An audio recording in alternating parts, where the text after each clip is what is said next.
Silence was not empty, it was policy. A kiss could carry a verdict, a nod could move money. One man spoke, and the walls learned to keep minutes. He did not bring gunfire, he brought calendars, ledgers, chairs and roots. Rumour turned into record. The promise is simple.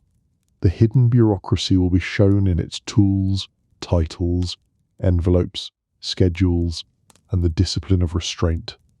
This story traces the architecture that contained the noise. It begins at the poverty gate, where hunger measured time, and ends where testimony turned a private grammar into public speech. East Harlem, 1904. A narrow apartment. An immigrant household where money came slow and tempers came fast. Hunger teaches numbers.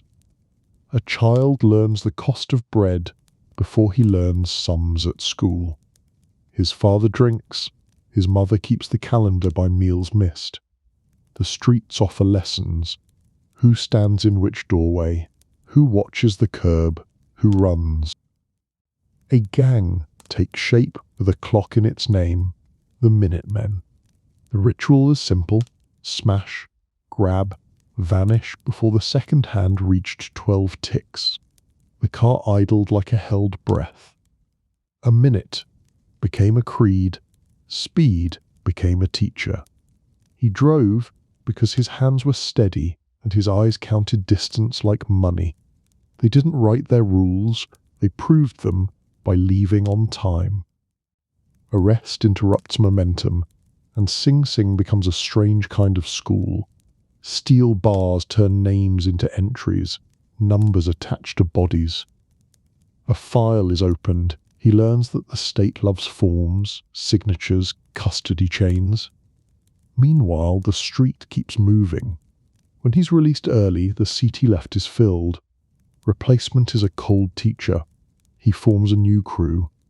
Crime is apprenticeship, neighbourhoods are factories.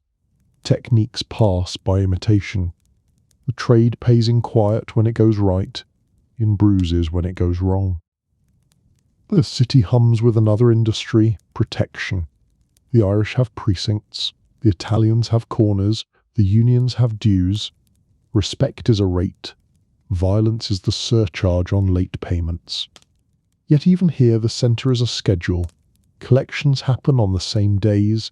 Meetings hold to the same rooms. The word spreads that older men with Sicilian accents keep their own books, their own saints, their own law. A law without paper, enforced by memory and fear.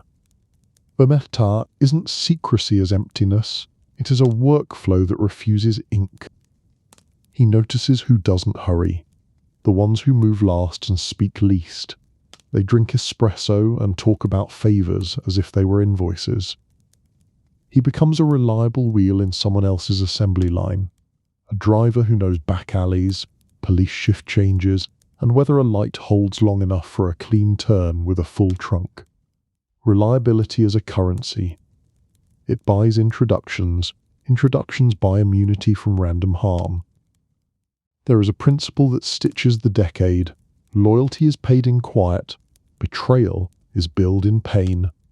A man who talks costs money, time, and blood. So words are rationed. Codes replace sentences. Surnames are shortened. Faces are learned by angle and hat. These habits seep into him. Routine becomes armour. The same cafe, the same dawn, the same seat, the same nod. In this world, marriage can be policy.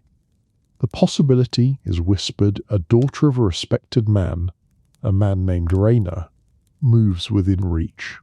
That is later. For now, the 20s teach that survival is a series of small, careful choices. Avoid the roar, prefer the hum. If you must fight, do it clean, fast, under cover of some other event. If you must run, leave nothing on the table but your cup. Sing Sing left a stamp. He learned that the state remembers what people forget. Fingerprints do not argue. Photographs don't blink.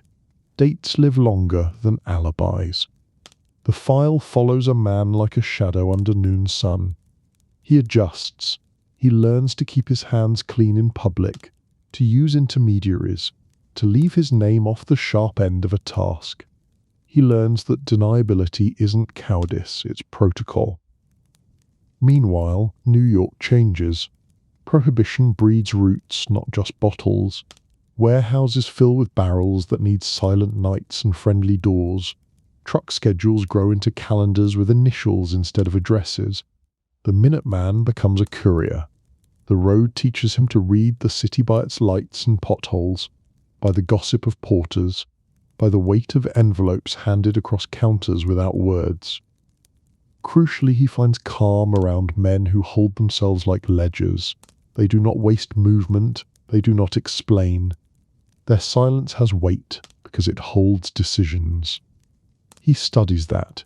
He copies what can be copied. Fewer words, more listening. He learns to eat while thinking. He learns that the man who leaves first loses face. The one who lets others fill the air ends up with the last word, and the last word is usually a number. A minute remains the metronome, not for burglary now, but for judgment.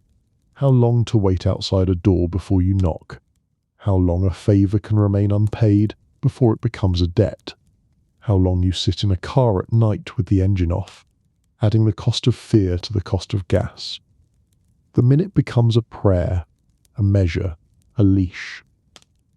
By the end of the decade, his name is known in rooms that matter, but always as a function. The driver, the runner, the man who shows up on time, leaves when told, and never asks the wrong question. Apprenticeship has given him a trade, the city has given him a map, the code has given him a tongue that says less and means more. The stage is set for a war that will teach structure to swagger and replace noise with titles. The forge is hot.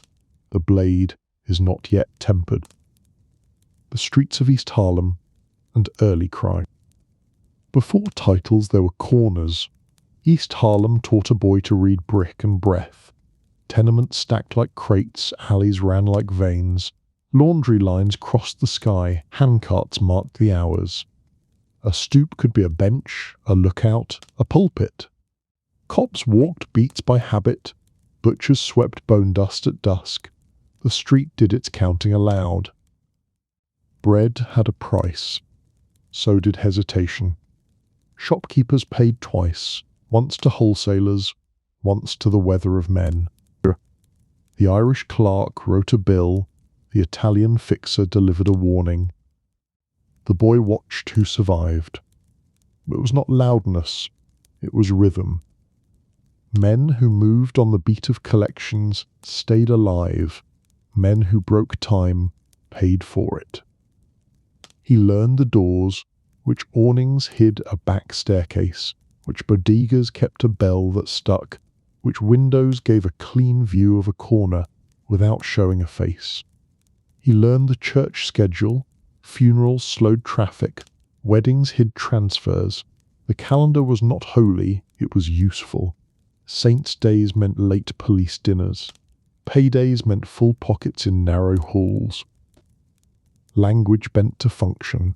Syllables shortened names into tools. A nod could be a paragraph. A fingertip to the table edge could move a meeting. Small coins tested loyalties. A boy who ran errands learned whose change to refuse, whose jokes to echo, whose silence to copy. There was a humane order to it and a hard bow. A free bread roll given in the morning might protect a window that night. A thrown slur could add a week of grief. Speed found him. The Minutemen were not poets, they were timekeepers with crowbars. The lesson did not change. Enter on a breath, exit on another. If the second hand was near the 6, abandon the second drawer. If the third step squeaked, skip it on the way out. The car faced the right direction. The driver had already mapped 2 routes. The night had a weather report of patrol patterns. It was method, not daring, that paid. Sing Sing taught the other method. Intake was a drill. Name, number, height, weight. A clerk with a pencil could turn a man into a file. He saw the power of paper to outlive alibi. He watched guards trade shifts like favours. He learned that even in custody, rooms had hierarchies, tables had owners, silence had authors. He filed it all and kept it moving. Back on the street, he favoured steadiness over fever. He mapped the city by deliveries, flour to bakeries at dawn, meat at mid-morning, kegs just before dark. Trucks rested at certain curbs with certain drivers who welcomed certain envelopes. He learned to carry a newspaper without reading it, to glance in a window without being seen, to greet without greeting. He became a hinge, doors moved around him. Prohibition made his roots thicker, beer took good kind of driver, whiskey another. He knew which crates were worth a ticket, which were worth a fight, which were worth a new suit and a week of quiet. He avoided clubs with songs that made men shout. He preferred rooms where men talked in ledger lines. He absorbed terms of art that doubled as shields. A favour could mean cash, a ride, a message, or a beating held in reserve. He learned the coffee rhythm. Espresso was a clock that measured disputes. The first cup opened a topic. The second priced it. If a third was poured, a decision had been made elsewhere. He watched older men handle insults like invoices. They did not correct, they collected. He copied that. It kept his knuckles whole and his calendar steady. Marriage circled as policy. Family tied you to tables as much as to people. He kept his hands clean of personal shows. He took assignments that kept him in motion. He proved reliable at dawn and invisible at noon. That's how a runner becomes a soldier. He did not ask to be made. He learned to make himself small enough to be kept. In this way, East Harlem raised him. With speeches, but with roots, chairs, and a meter you could feel in your teeth. The city poured him into a mould of discipline. The oath would come later. The habits arrived first. The Prohibition era and the Vizzini crew. Prohibition thickened the air. Bottles went underground. Schedules came up. A man like him found steadier work not in bravado, but in timetables. The city's veins ran brown and clear at different hours. He learned both.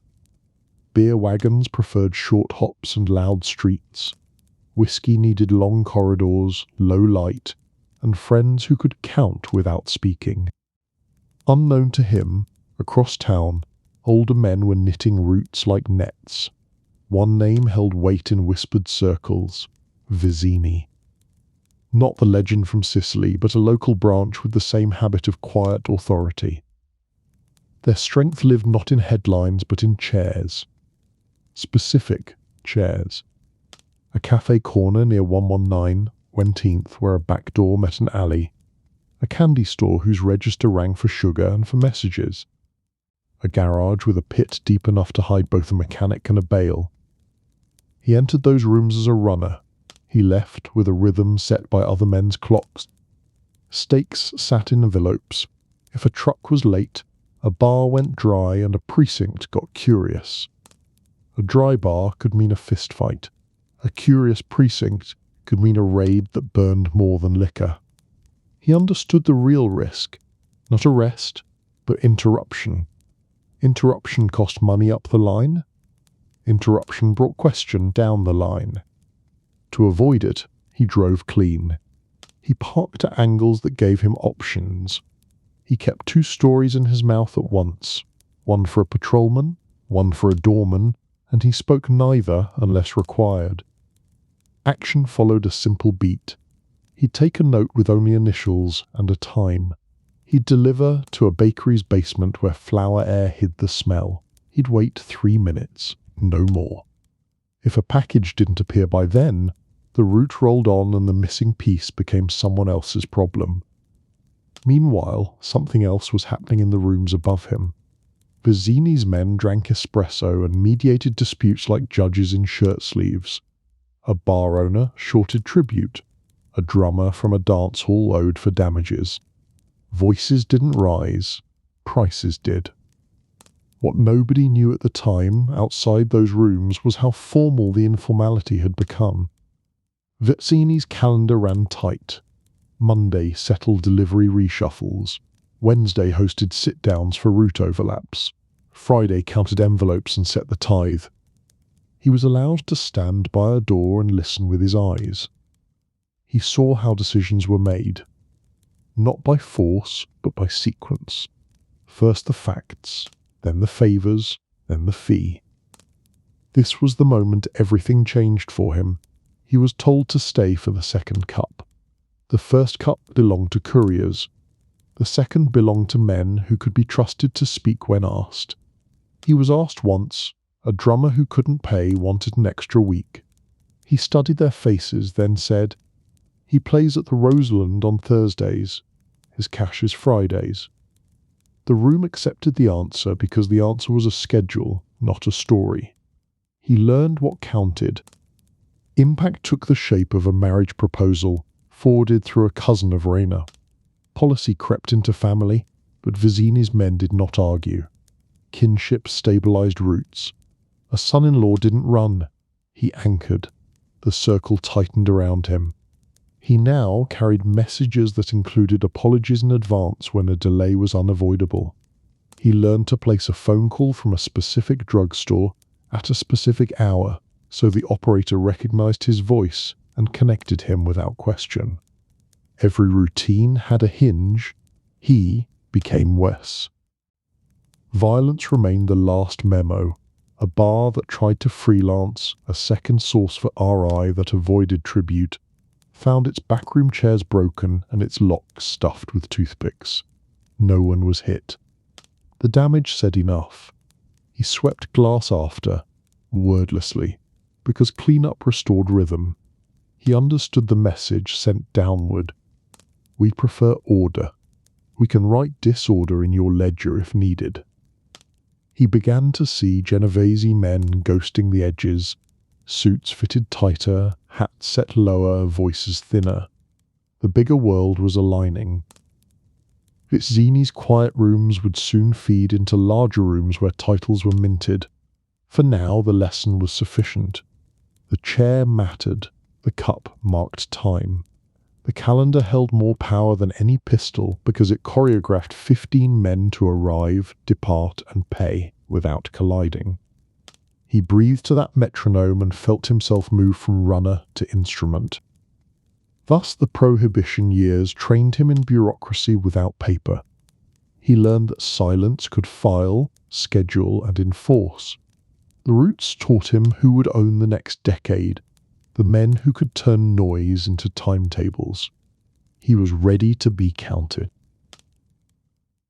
3 days earlier, a body fell in a Bronx gutter, and the city learned a new way to count. Not bodies, chairs.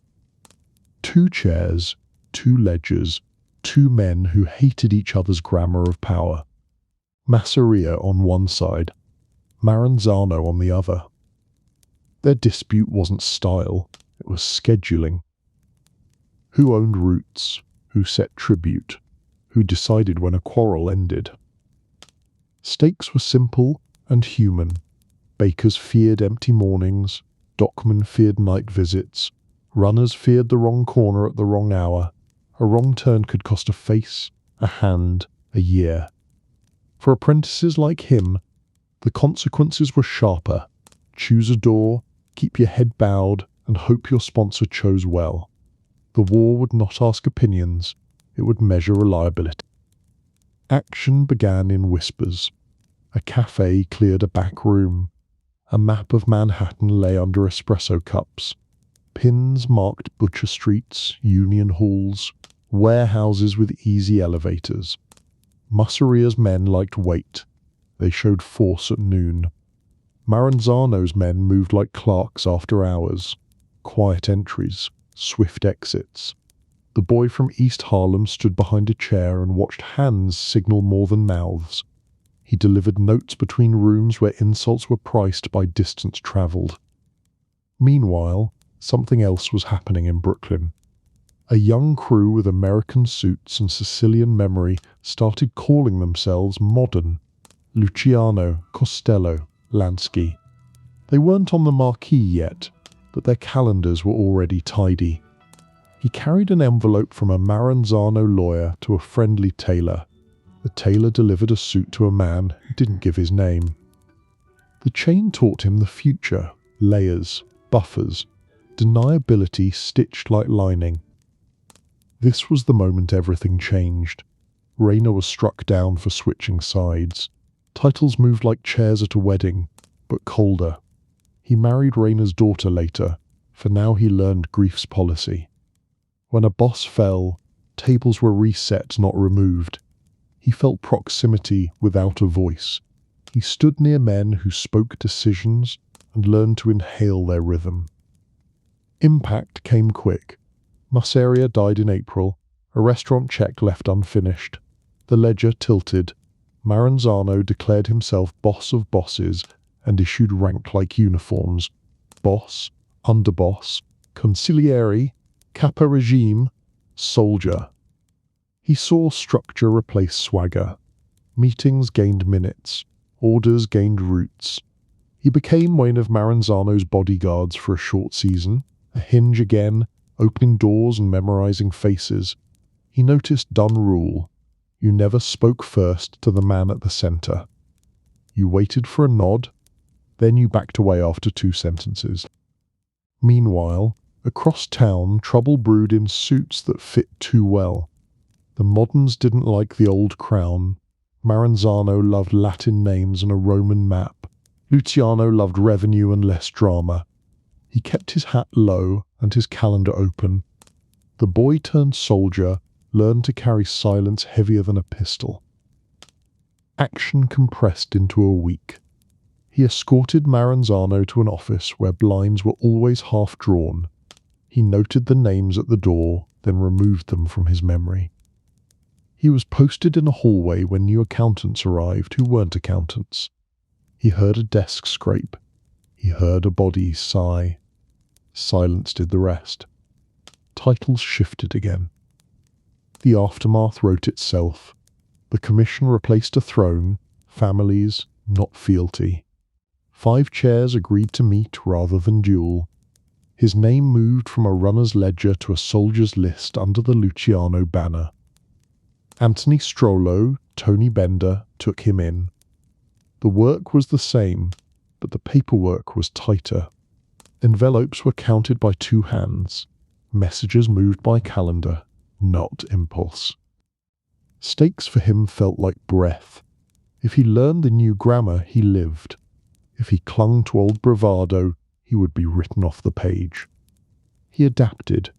He carried a second cup without shaking. He answered questions with times, not adjectives. He never used the word mafia. He said our thing when needed, and mostly he said nothing. Impact rippled. Police saw fewer bodies and more quiet cars. Unions felt steadier dues. The city exhaled, not in relief but in recognition. The noise had been organized. He found himself closer to decisions, not making them, hearing them. Trusted to remember, to deliver, to wait outside a door exactly 8 minutes and then leave if no one came. War had drawn the map. Peace furnished it. He walked those rooms as a man promoted by patience, tempered by fear, and measured by clocks. He understood the economy of quiet. He understood how a nod could invoice a life. He was ready for the assignments that would test the rule he'd learned. Violence is a memo of last resort. Order pays longer. The conflict of the bosses, Masseria versus Maranzano. Before the war had a name, it had a rhythm. Collections stuttered, couriers paused between doors. Two chairs faced each other across the city and refused to share a table. Joe Masseria like noise turned into tribute. Salvatore Maranzano like order turned into rank. Both demanded silence from their men. Both spoke with calendars. Stakes were not only turf. Bakers risked flour spoiling when route shifted. Dock workers risked fists when loyalties bent. A driver risked being recognized at the wrong curb. The human cost sat in small acts. A father, late at the table, a shopkeeper counting coins twice, a runner changing his hat to pass a corner. In this climate, a young soldier was measured by steadiness, not bravado. Action began with seating charts. Masseria held court in eateries where plates stayed warm and pistols stayed closer. He taxed on personality. His handshake was a receipt. Maranzano met in offices with blinds half drawn. He mapped boroughs like provinces. He catalogued men and duties as if writing a manual. The city became a ledger with two sets of columns. Meanwhile, something else was happening under both ledgers. The American-born and the American-settled, with Sicilian roots and Manhattan ambitions, were learning a third grammar. Luciano, Costello, Lansky, men who preferred profit to pageantry. They attended both rooms and paid both men, while noting who made mistakes. A boy like Valachi stood behind them, carrying envelopes and learning the difference between swagger and structure. This was the moment everything changed. Raina fell. He had leaned toward Maranzano. Masseria reached back with a bullet. The shock did not freeze the streets, it tightened them. Corridors narrowed. Calls shortened. Sit-downs moved an hour earlier. Valachi learned that grief had protocol. The chair of a dead man did not stay empty. It slid toward the quieter ledger. Stakes climbed with each week. A missing envelope could spark men with hats too low to see their eyes. A rumour could move faster than a truck. Soldiers kept pockets light and eyes softer. The rule was simple: leave no trace but what the calendar requires. He followed it. He survived by becoming a hinge that did not squeak. Action answered action. April 1931. A restaurant in Coney Island wrote a final line under Masseria's account. A check half paid, a crown removed. Maranzano took the moment and made a pyramid. Boss of bosses, Latin titles.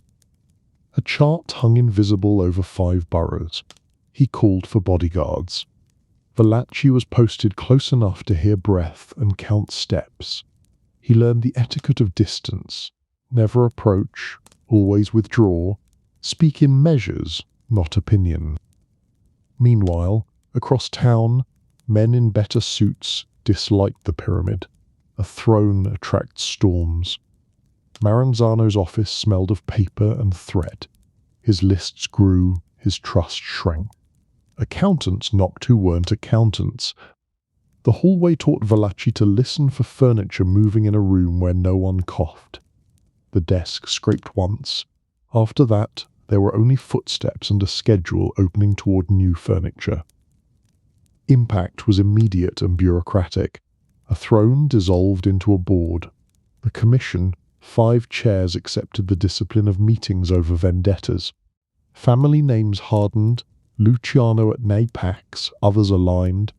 Ranks standardized: boss, underboss, consigliere, capo regime, soldier. What had been custom became policy. What had been favor became protocol.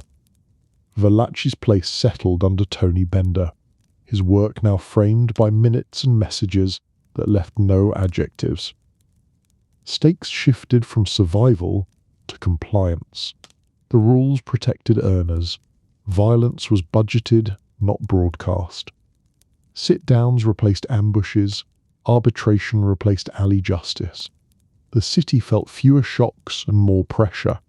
A bar paid on time, or learned to, not by mourning, but by math. Valachi understood the relief. A steady map keeps drivers alive. Action for him became narrower and deeper. He carried confirmations, not challenges. He fetched men to tables where espresso measured temper. He learned to offer only facts with timestamps: who arrived, how long they stayed, which door they used to leave. He was trusted because he never coloured the line. Impact for the law was delayed. Detectives felt a hush that looked like peace and was only discipline. Files grew slower, thicker. The state's paperwork lagged the underworld's. Inside the new order, Valachi inhaled the comfort of routine and the danger of proximity. He had learned the grammar of quiet power. He had watched two bosses fight with ledgers and end with minutes. The conflict had drawn iron through him, not only in fear but in form.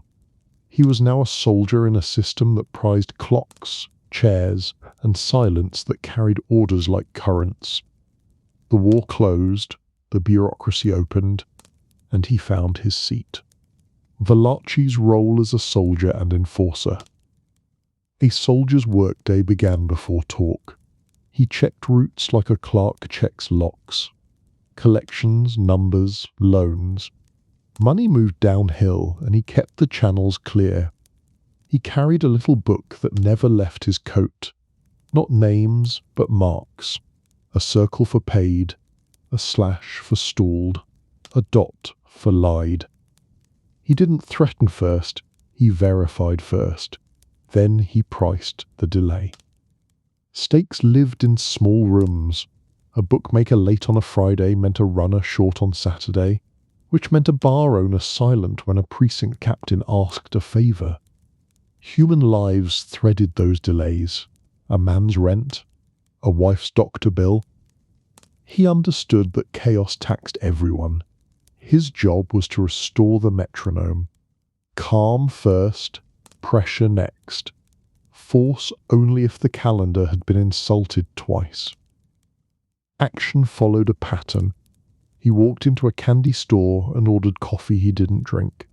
He placed an envelope under the edge of a newspaper. He said the day of the week, not the amount.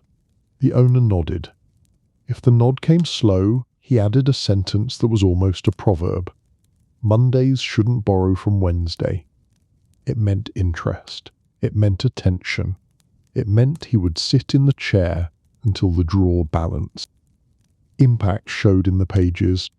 Lines went from slashes back to circles. A crew's morale steadied because the ladder above them knew what it was owed and when. He brought his captain envelopes that lay flat. He earned the quiet praise that mattered. Another assignment. Another table to keep level.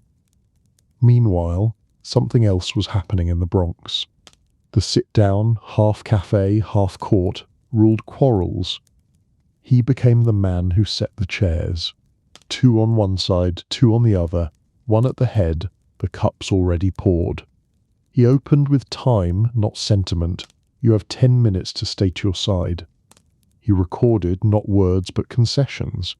He translated heat into sequence. When voices rose, he looked to the head chair. A nod, a pause, a price named. He escorted men out in opposite directions so the decision could cool before it reached the sidewalk.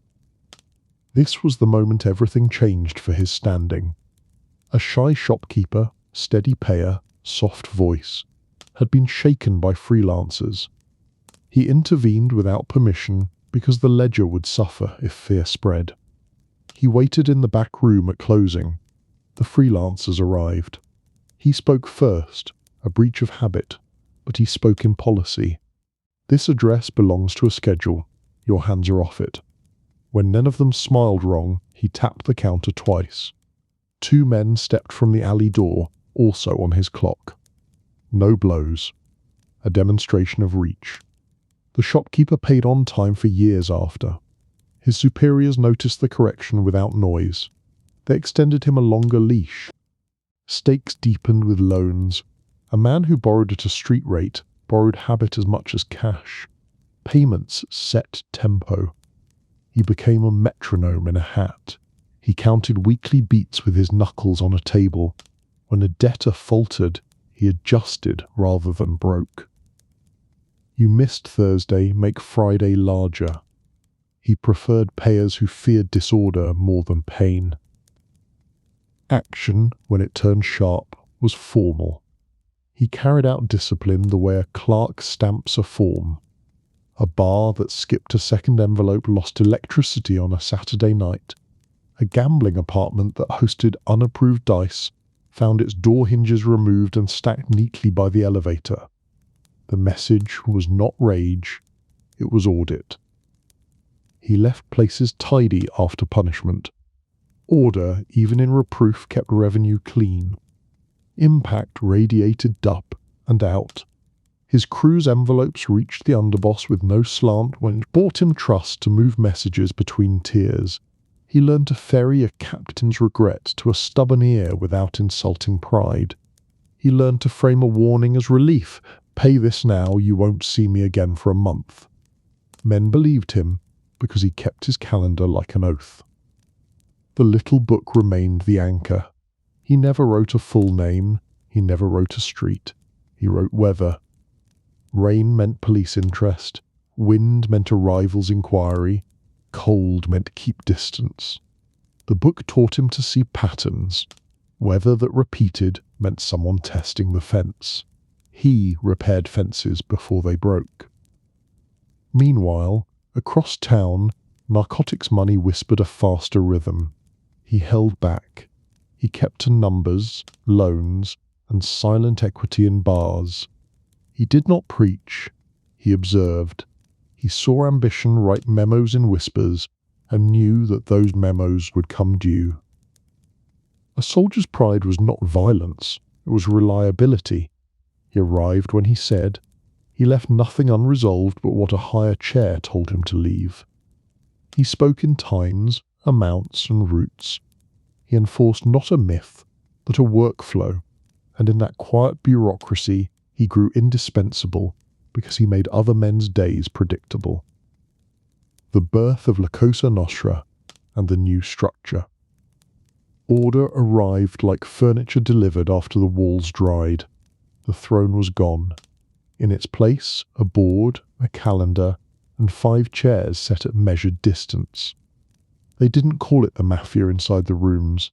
They called it our thing, La Cosa Nostra. Not a slogan, but a boundary. A name that fenced the field and kept outsiders speaking the wrong language. Stakes were human and practical. Earners wanted steady weeks, bar owners wanted predictable visits, drivers wanted routes that didn't collide. A bad meeting could cost a finger. A good chart could save 10 men from foolish errands. The new structure promised fewer funerals and more receipts. That promise mattered to families who ate on Fridays and to soldiers who preferred a ledger to a eulogy. Action took the shape of titles fixed to duties. Boss at the apex, not a king but a chair that convened. Underboss as engine. Consigliere as conscience and buffer, a man who spoke the room's quiet. Capo regimes took pieces of the map and kept them breathing. Soldiers like him served the edges where money touched people. The words were Italian, but the rhythm was American office. Meetings had minutes, disputes had dockets. Favours had countersigned acknowledgements, spoken, not written, yet binding. Meanwhile, something else was happening in the language. Rules were recited as parables. The blood ceremony burned a saint's image in a man's palm to teach heat, memory, and belonging. Fire sealed silence. Saints stood witness to a vow no court could record. The ritual did not romanticize, it standardized. It was more than theatre. It was onboarding to an institution without a sign. This was the moment everything changed for a soldier's sense of scale. The commission sat above the families as a governor of storms. No man could launch a war without calling the room. No man could kill another made man without a permission that flowed like water down a channel. A sit-down could now cross boroughs with a single call. Calendars synchronized. the city's underworld learned the mercy of choreography. Impact showed in small mercies. A bookmaker's complaint reached a capo, not a gun. A union steward's request for adjustment went to a consigliere, who knew the cost of a strike measured in barrels and delivered. Violence did not vanish. It moved to the margins as policy, not impulse. A last memo, stamped, dated, and executed, with no extra words. He felt the structure tighten his days. He learned the etiquette of inter-family calls, who spoke first, who accepted coffee, who paid for lunch when the matter favoured the host. He learned the new grammar for apologies that preserved face. A misunderstanding on Tuesday meant a man had tested a fence and been corrected. He strike for Friday meant tribute would resume. Meanwhile, the state watched without understand the geometry. Detectives noted fewer bodies and assumed peace. They didn't see charts in men's heads. They didn't hear the phrase "our thing" as a password and a perimeter. Paper trailed behind breath. The law was loud, the structure was soft. The structure won weeks by letting months accrue. He recognized Lucky's imprint in the silence. Profit ahead of pride. Meetings ahead of gunfire. Genovese seated low, speaking less, writing the future in patience. Costello's polish, Strollo's careful hand, Lansky's numbers whispering discipline. All of it lived in the routine he served.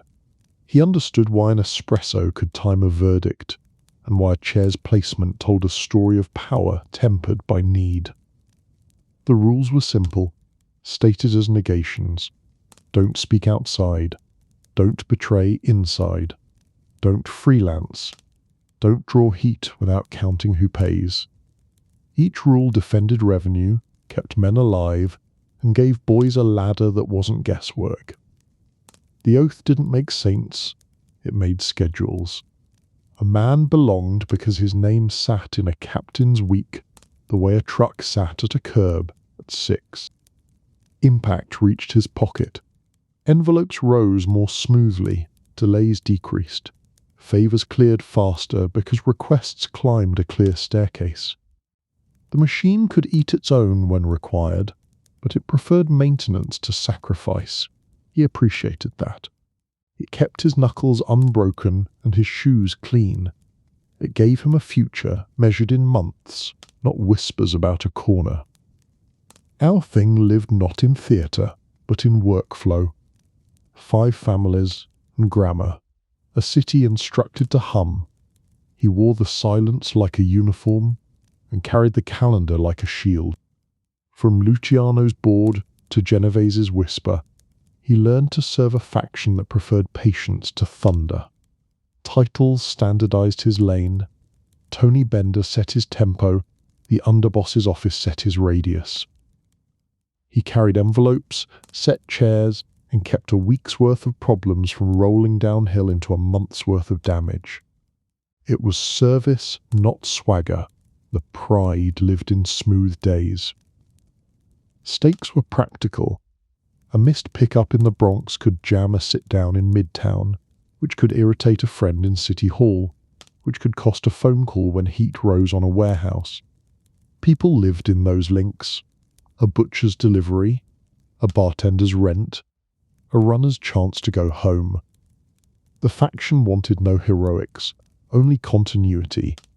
He became continuity. Action ran by a grammar of errands that looked ordinary and weren't. Morning began in a cafe with a back door that kissed an alley. An espresso, a glance, a folded note under a saucer. He would leave 5 minutes after the second cup, because 5 minutes signalled a settled matter. Too soon meant alarm. Too late meant confusion. His job was to put time back in shape. Meanwhile, something else was happening in the faction's inner orbit. Costello's diplomacy taught that a nod could soften a precinct captain's spine. Lansky's numbers taught that pennies multiplied more quietly than pistols. Luciano, gone from the island but present in method, expected revenue to beat drama. Genovese, returned with appetite, wrote ambition as memos that didn't exist on paper. He read both hands without remark. He stayed in the middle lane, the safest place for a soldier who planned to age. This was the moment everything changed in how he was used. Bender gave him a list that wasn't a list. 3 names, 2 corners, a time phrase before the 4th. It meant the end of the week's count. It meant a hint of shortfall in a reliable circuit. He did not visit to threaten. He visited to align. He listened to excuses, graded them for truth by habit, eye movement, breath pace, the position of a thumb on a glass, and converted them into a schedule. Friday full. Monday paid forward. He left with silence restored. Impact travelled up. The underboss noticed fewer rough edges on his Fridays. The consigliere noticed fewer petitions he had to soothe. Bender noticed something he prized. The soldier could add and subtract without adding noise. The reward was trust that carried risk, messages that did not want to be seen moving. He moved them. Service for the faction meant knowing chairs, routes, calendars, and the uses of distance. A chair at the end of a long table at the Villa 62nd meant a matter already half decided. A corner booth at a midtown steakhouse meant a visiting ear from another family, thus slower speech and cleaner hands. A table near the kitchen meant quick exit and little patience. He placed men accordingly, with the quiet skill of a headwaiter whose tips were counted in safe weeks. Meanwhile, narcotics knocked like rain on windows. The faction's edges got wet. He kept to the dry lanes, numbers, loans, silent equity in unions and bars. He noted who smelled of a faster dollar and stepped 2 chairs away. He didn't lecture, he logged. Weather marks in his little book grew more frequent. Wind in Harlem, rain on Arthur Avenue. He adjusted routes to keep envelopes from swelling with risk. This was the moment proximity sharpened into peril. Genovese sat high, but spoke shallow, like a man who didn't want to spill anything he might drink later. The etiquette around him thickened. No approach without escort. No message without preface. He was introduced twice, once by name, once by function. He was told to wait, then told to return. He learned that serving a faction meant serving its weather, ambition clear in the morning, storms by night. Impact on him was inward. He measured speech to the rhythm of the faction's pulse. He learned to phrase proposals as calendars. If we move that pickup to Wednesday, your Thursday stays clean. He learned to apologize before anyone asked. We corrected the delay, it won't touch your count. He learned the faction's creed in practice.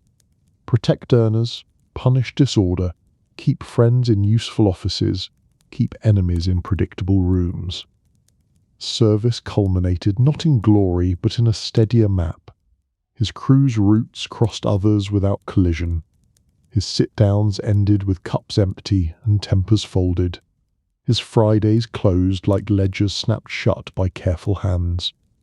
He had become what the faction wanted most, a man who could keep silence, working. Order matured into habit, habit hardened into rule. The Genovese years felt like a golden age because weeks closed clean. Chairs stayed where they were set. Calendars clicked with a quiet pride. The family acted like a firm that loved stability and feared waste. He lived inside that rhythm like a clerk with a holy book. Stakes were human and ongoing. Earners wanted calm streets and predictable pickups. Union stewards wanted meetings that ended before dusk. Bar owners wanted envelopes that never swelled beyond what Friday could bear. The family's promise was simple. Earn in peace, settle disputes in rooms, reserve pain for last and rarely. That promise kept boys out of alleys and fathers at their tables. Action followed the doctrine of Tony Bender's careful hand. Assignments arrived as time phrases. Before the turn, After the fourth, Hold Sunday, he translated those into routes. Arthur Avenue on a grey morning meant a light touch with grocers whose margins were paper-thin. Midtown at lunch meant a respectful nod toward friends in useful jackets. The Bronx at dusk meant a shorter sentence and a quicker exit. He adjusted without complaint. He carried the weather in his pocket and read it like scripture. Meanwhile, something else was happening in the upper rooms. Frank Costello's polish left a residue. Judges preferred ease to thunder. Doors opened to men who spoke softly and carried calendars. Vito Genovese returned with hunger written in the margins. Ambition whispered on stairwells. Under the varnish, small currents ran hard. He kept to the center lane. He delivered without lingering. He learned to step sideways when a door drew too many eyes. This was the moment everything changed. In the family's posture, titles stayed fixed, but appetites moved. Genovese's Ascent brought the old edge back under the new grammar. The rules held, yet the room felt tighter. Deniability grew teeth. Instructions travelled 2 layers deeper. Errands carried veils. He accepted the veil. He preferred it. Distance preserved the weak. Impact landed in the shape of Stephen Francais. Not at first, but as a shadow that lengthened. The order came like an errand, a call, a lunch, a name spoken without comment. He arranged the lure with a calm voice and an ordinary address. The hands chosen closed the room. A life ended like a ledger, closed with a firm stamp. He filed grief under necessary and kept moving. The machine eats its own to keep moving. He had seen softer versions of that truth for years. This was the hard version. He accepted the price because refusal wasn't in the design. Stakes rippled through kinship. He had married into Rayner. Blood and policy braided a leash and a lifeline. The family praised steadiness and punished improvisation. He did not improvise. He kept his chair. He kept the calendar's faith.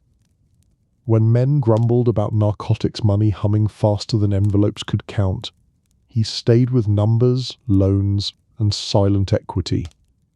He had learned that fast lanes brought heat. Heat dissolved ledgers. Action in these years wore a varnish of ceremony. Sit-downs opened with coffee and closed with prices. Captains arrived at times staggered enough to mislead a watcher with a watch. The consigliere's sentences were plain. "You two are straight by Friday." You will carry his regret upstairs. "No more on that block." He received such lines and replicated them downstream. He became a faithful echo. The value lived in accuracy, not flair. Meanwhile, law grew ears. Wiretaps were authorized in rooms that once felt safe. Phones acquired a second audience. He learned new etiquette.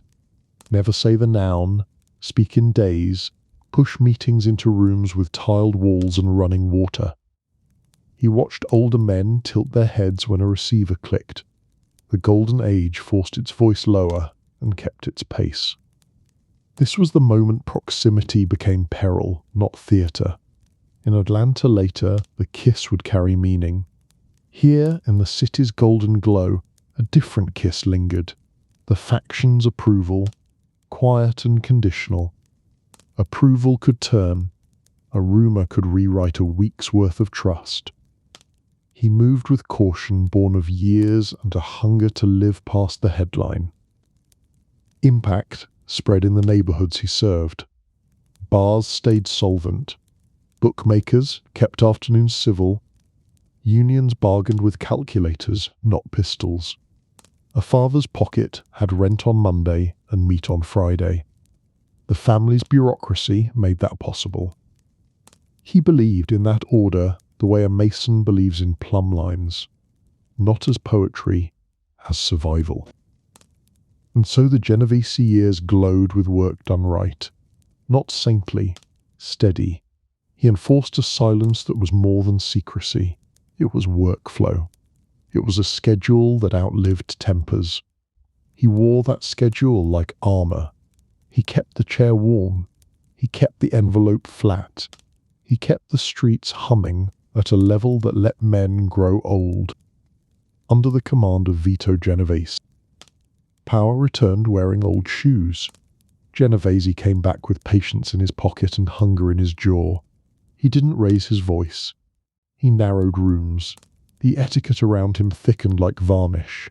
No approach without escort. No sentence without purpose. Men adjusted their shoulders and their clocks. He sat low, spoke less, and made distance do the talking. Stakes were human and immediate. A man's week could vanish in a nod. A crew's margin could thin with the why at correction. Wives felt it in pantry shelves. Runners felt it in the air before a phone rang. He had learned to survive by keeping the calendar's faith. Under Genovese, the cost of error rose. Precision became a kind of prayer.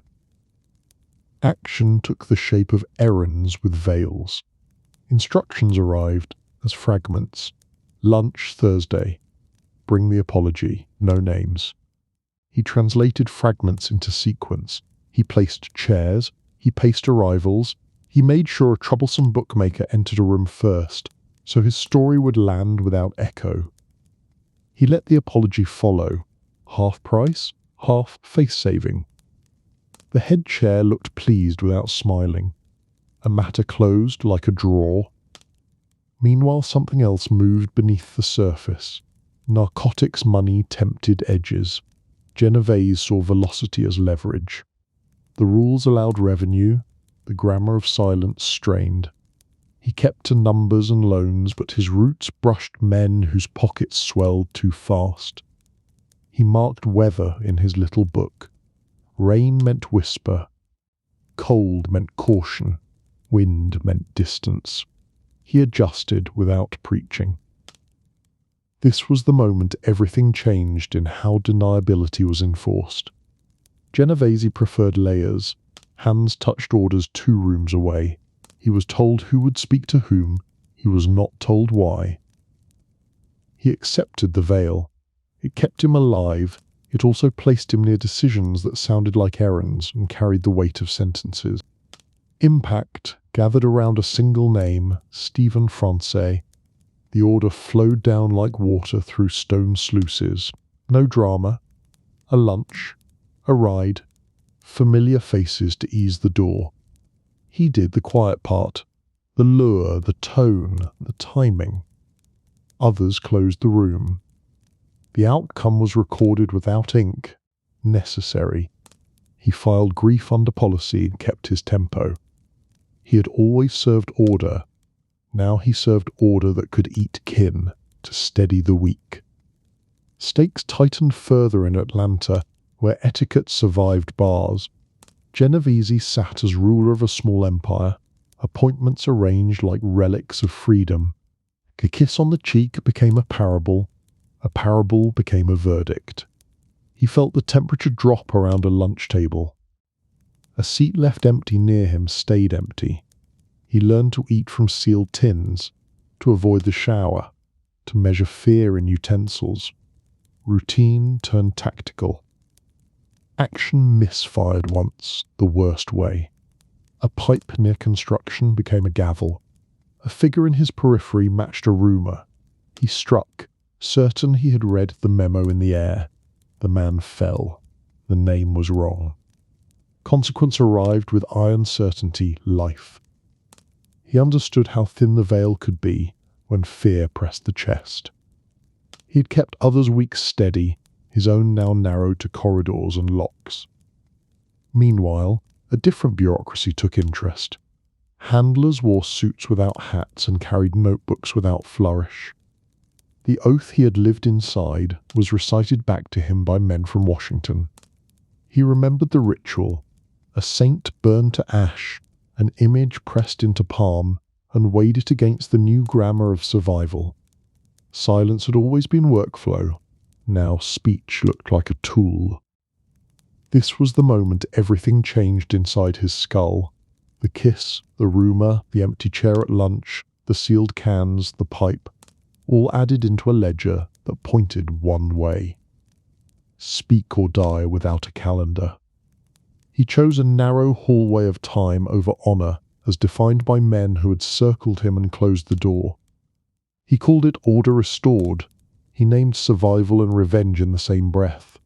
He told himself that testimony could be a correction, not a collapse. Impact rippled outward toward Fort Monmouth and beyond. Security became a calendar of watches. Planes overhead sounded like policy with wings. He delivered structure to men who thought in statutes, not sit-downs. He didn't romanticize, he mapped. 5 families, ranks, rituals, rules, meetings as courts, violence as last memo. He translated an internal grammar into public speech. Under Genovese, he had learned that power prefers paperless systems. Under Genovese, he saw that paper might be the only shield left when the system marked him surplus. He stepped into the light with a clerk's memory and a soldier's caution, and began turning rumour into record. The 40s taught stamina, the 50s taught polish. A soldier's calendar ran like a factory clock that never stopped. Mornings began with numbers. Bookmakers phoned coded totals from payphones that ate nickels and time. He didn't handle the slips, he handled the rhythm. 2 calls before 9 set the float. A midday check corrected drift. By dusk, the sheet balanced or appetite did.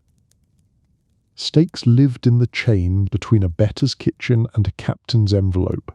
A broken link meant a Saturday argument, a missing rent, a Sunday visit that shouldn't happen. He guarded the chain with distance. The runner never met the collector never met the layer. He moved the envelopes between them like a postal clerk with a conscience and no name. Action wore a suit of habits. He took coffee at the same stool, glanced at the same clock, nodded to the same pharmacist who kept a switchboard in his head. A phrase like, "Is it still raining?" meant a shortfall. Clear by evening meant correction in motion. He avoided nouns, he spoke in weather and days. The system understood. Meanwhile, the loans moved to their own metronome. Street loans were calendars disguised as cash. Interest was a drumbeat. He set beats that men could keep without breaking. When a payer stumbled, he resized the step before bruises multiplied. Extension was mercy with a memory. He made sure it was recorded in the invisible ledger that mattered, the one in a captain's patience. This was the moment everything changed. In his scope, he was asked to stabilize a trio of bars whose owners argued more than they sold. He cut their nights into lanes, Mondays for cards, Wednesdays for music, Fridays for regulars who wanted light. The fights dropped because the chairs knew their hours. Revenue rose because chaos retreated. The family noted the numbers and the quiet. He was awarded another small jurisdiction, a union hall that needed smoother dues. Impact showed in how disputes arrived, less blood, more minutes. He staged sit-downs like a clerk stages files for review. 2 chairs here, 2 there. Coffee hot, he opened with the date, not the grievance. He ended with price and deadline.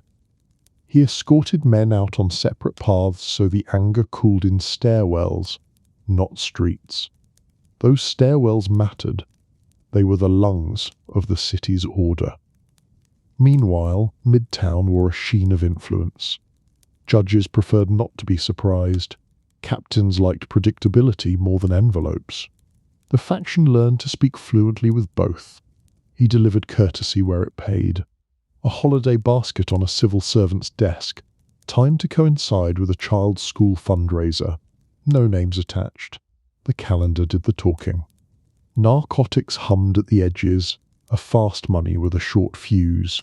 He kept to the old revenue, numbers, loans, labour, rooms. because those lanes aged better. He altered routes when wind picked up on a corner. He moved meetings to tiled rooms with running water when phones grew curious. He learned to hear the tap in a wire as if it coughed. He shortened sentences when the cough returned. This was the moment routine became armor. He ate from places with clean kitchens and shorter memories. He alternated paths by day of week, never out of superstition, always out of audit.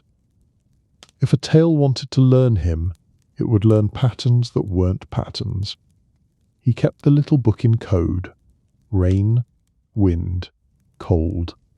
No streets, no names, only rhythm. Impact on families downstream was quiet and profound. Fridays grew reliable. A man could count his cash and plan a Saturday for his children. A bar owner could patch a floor without courting bankruptcy.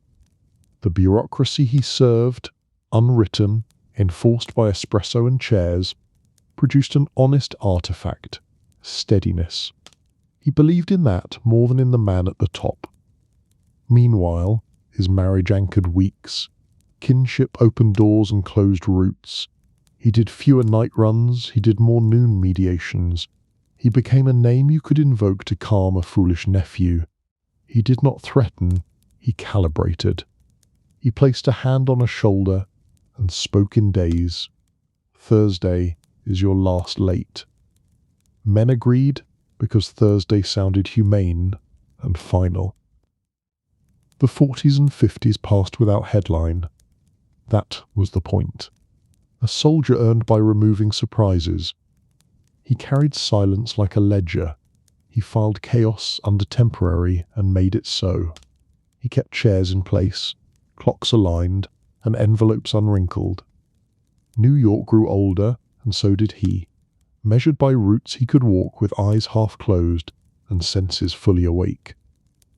The structure of the family, ranks and rituals. Order wore names: boss, underboss, consigliere, caporegime, soldier. Not poetry, function. The boss convened, sanctioned, restrained. He was more than a crown, he was a clock that set others' time. The underboss moved weight. He kept revenue breathing and cleared blockages before they turned septic. The consigliere stood apart. He interpreted weather. He absorbed heat, translated pride into terms, and returned solutions without insult. Below them, Kappa held maps. Each captain kept a district like a foreman keeps a floor. Routes, chairs, faces, the inventory lived in his head. Soldiers served the street where money touched people. They collected, mediated, escorted. They kept calendars honest. Associates hovered around the edge like tools waiting for a hand. Stakes sat in the clarity. Misunderstanding killed more men than anger. The chart prevented drift. A soldier knew who owned his week. A captain knew when to ask the room and when to carry a correction himself. Pride bled less when a channel existed for regret. Order saved lives because it saved face. Action began with induction. The ceremony burned memory into flesh. A saint's image rested on a palm. Fire licked. Ash collapsed. Blood marked the vow. Words were few and heavy. Silence is life. Betrayal is death. The phrases were old. The purpose was current. A man left changed because he belonged to a chair, not only to a story. The rules followed like iron rails. Don't speak outside. Don't betray inside. Don't freelance. Always go through your captain. No debt unpaid. No meeting unattended. The discipline made the family more than rumour. It made it a workflow. A soldier's pride was not the gun, it was compliance. He met his captain on the day appointed. He returned with envelopes flat and quarrels cooled. He lived by minutes. Meanwhile, Something else lived under the titles: deniability. Orders moved like water through stone channels. The boss's wish became a preference 2 rooms away, became a suggestion downstairs, became an errand on a street. Hands touched acts at distance. The structure preserved the center by multiplying edges. He served those edges with care because he knew where the lines ran. This was the moment everything changed for men who had grown in chaos. The chart taught them to breathe in sequence. Sit-downs replaced vendettas. A grievance entered through a captain, rose to a consigliere, sat at a table, and left with a price and a date. A man accepted because the ladder had been climbed.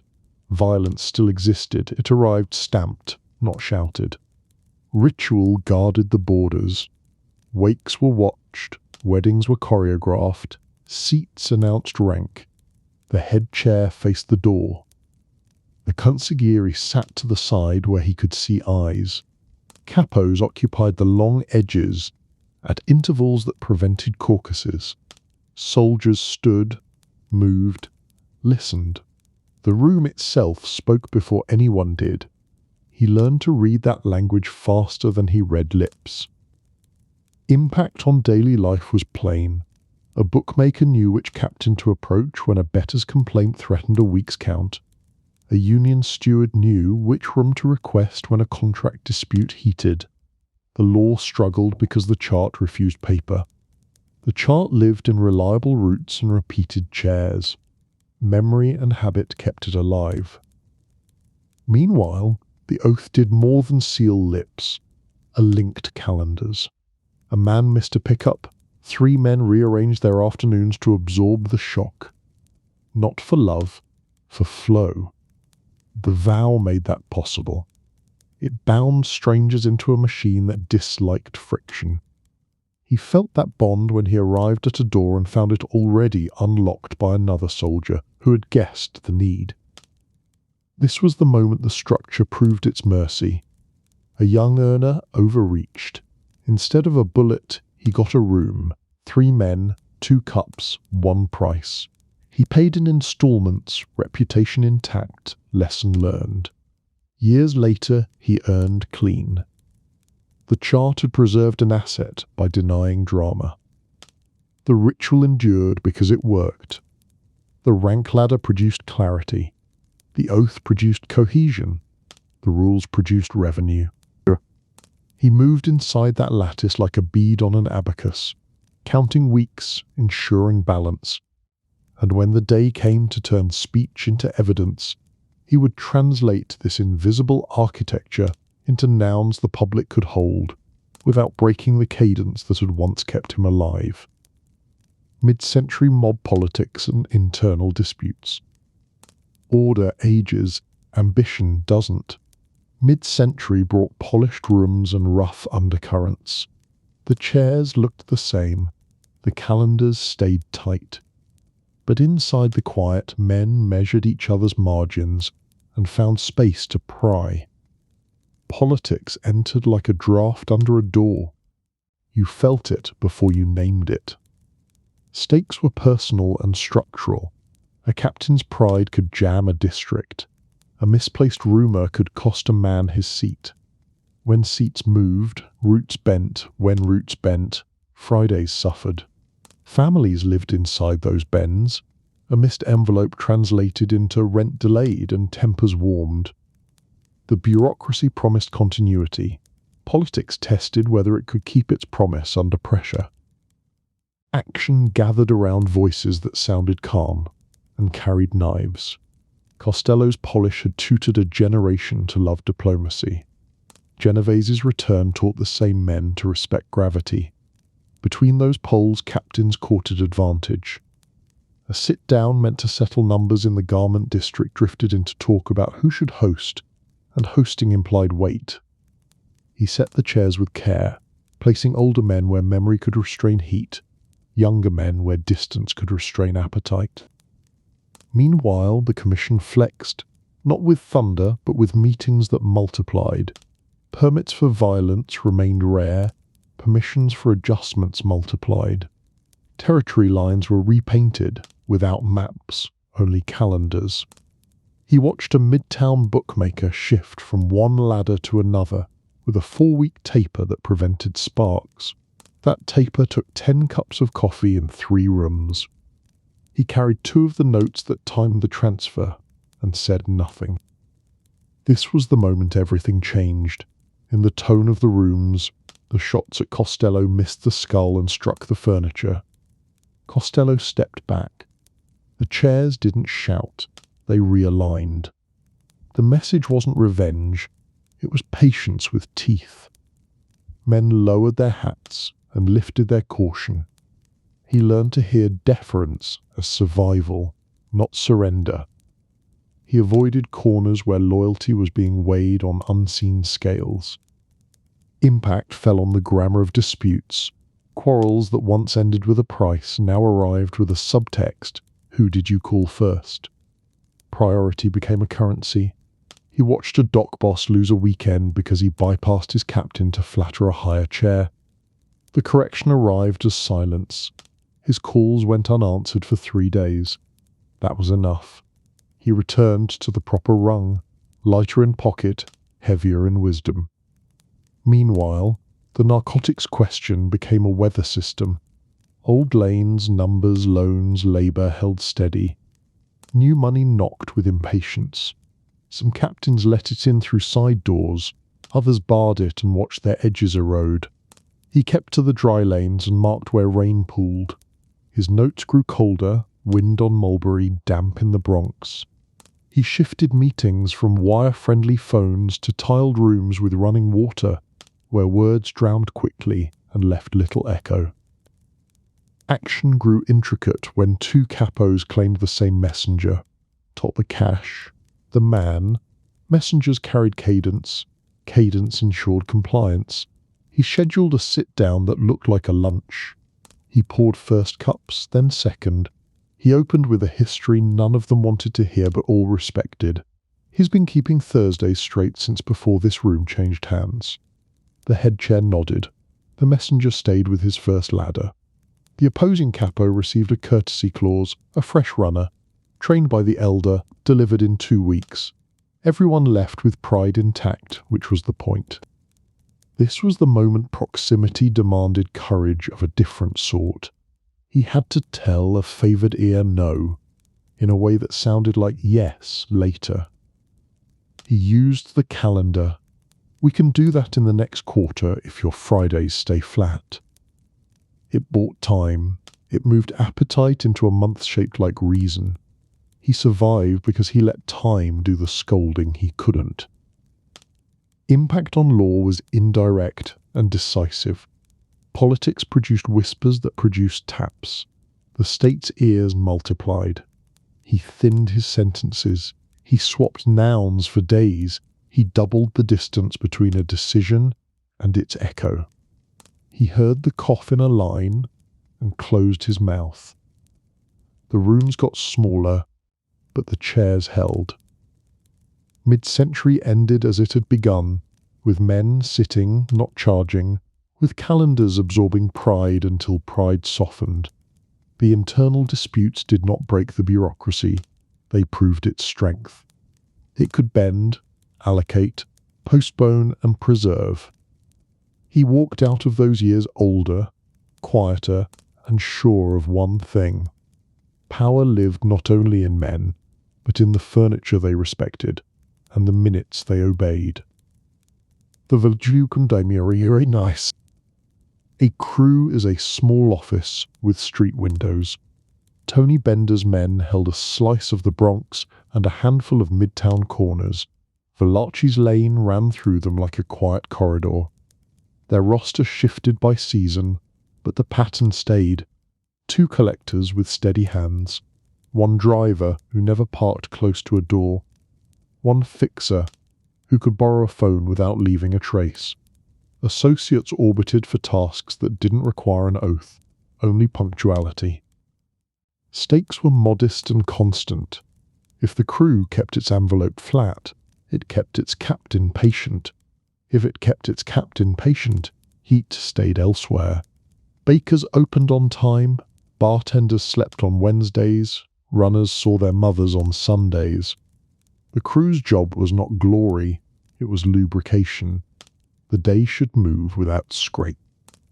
Action lived in small circuits. A candy store at something Wasnap corner hosted numbers. The till never held slips. The slips travelled in a boy's book cover to a seamstress who never sewed. She eyed totals, adjusted float, and passed a folded scrap to a florist who smelled like roses and carried like a vault. Valachi timed the sequence so no two links touched. He walked through at odd hours to test the chain. If a glance held too long or a voice rose a half step, he moved a link 2 blocks and swapped the florist for a barber with a cleaner handshake. Meanwhile, the crew owned quiet shares in rooms. A back table in a restaurant served as an arbitration desk on Mondays, a gin rummy station on Thursdays, a ledger settlement on the 4th Friday. He set the chairs. He poured short or full depending on temper. He knew which regular needed his coffee late to give another man time to arrive and apologize without witnesses. The room breathed because he kept the lungs clear. This was the moment the crew proved its worth to the ladder above. A precinct shift brought a young sergeant who liked to flex at closing time. The bar's owner was steady, the tips were honest, but fines began to stack like coasters. Valachi didn't threaten the sergeant. He walked a cousin into a union hall 2 neighbourhoods over, where a friend of a friend ran a harmless card night that paid for Little League uniforms. The sergeant's nephew found himself pitching on Saturdays. The fines slowed, then stopped. No speech. A schedule adjusted. The envelope stayed flat. Impact ran both directions. Upward, the crew's reliability bought permission to add a small vending route, cigarettes and jukeboxes in 3 luncheonettes, folded into the Friday count without ripple. Downward, a stubborn bookmaker who loved late payments learned a softer lesson. One week his radio went silent. The jukebox forgot his favourites. The barber skipped his chair. By Wednesday he asked to be straight, by Friday he was. The crew preferred audits to alarms. Meanwhile, small thefts tested the perimeter. A pair of freelancers began scraping betters at a streetcar stop. Valachi posted his driver across the avenue and his fixer inside the newsstand. When the pair reached for a pocket, the driver appeared with a flat tire in his hands, blocking the sidewalk. The fixer called out the time too loudly to no one. The scrape dissolved into a shrug.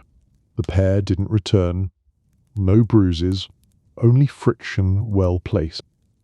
Minor operations scaled like this: milk money into rent, rent into payroll, payroll into tribute. The names changed, the rhythm held. He kept the crew's beats steady, the faces calm, the roots invisible. Small work made big rooms possible. The captain knew it, the underboss felt it. The city heard it as ordinary days that ended on time. Downfall did not arrive with sirens. It arrived as paperwork. The Federal Bureau of Narcotics ran ahead of the FBI in those years. Quiet men with notebooks drew lines between small packets and familiar doors.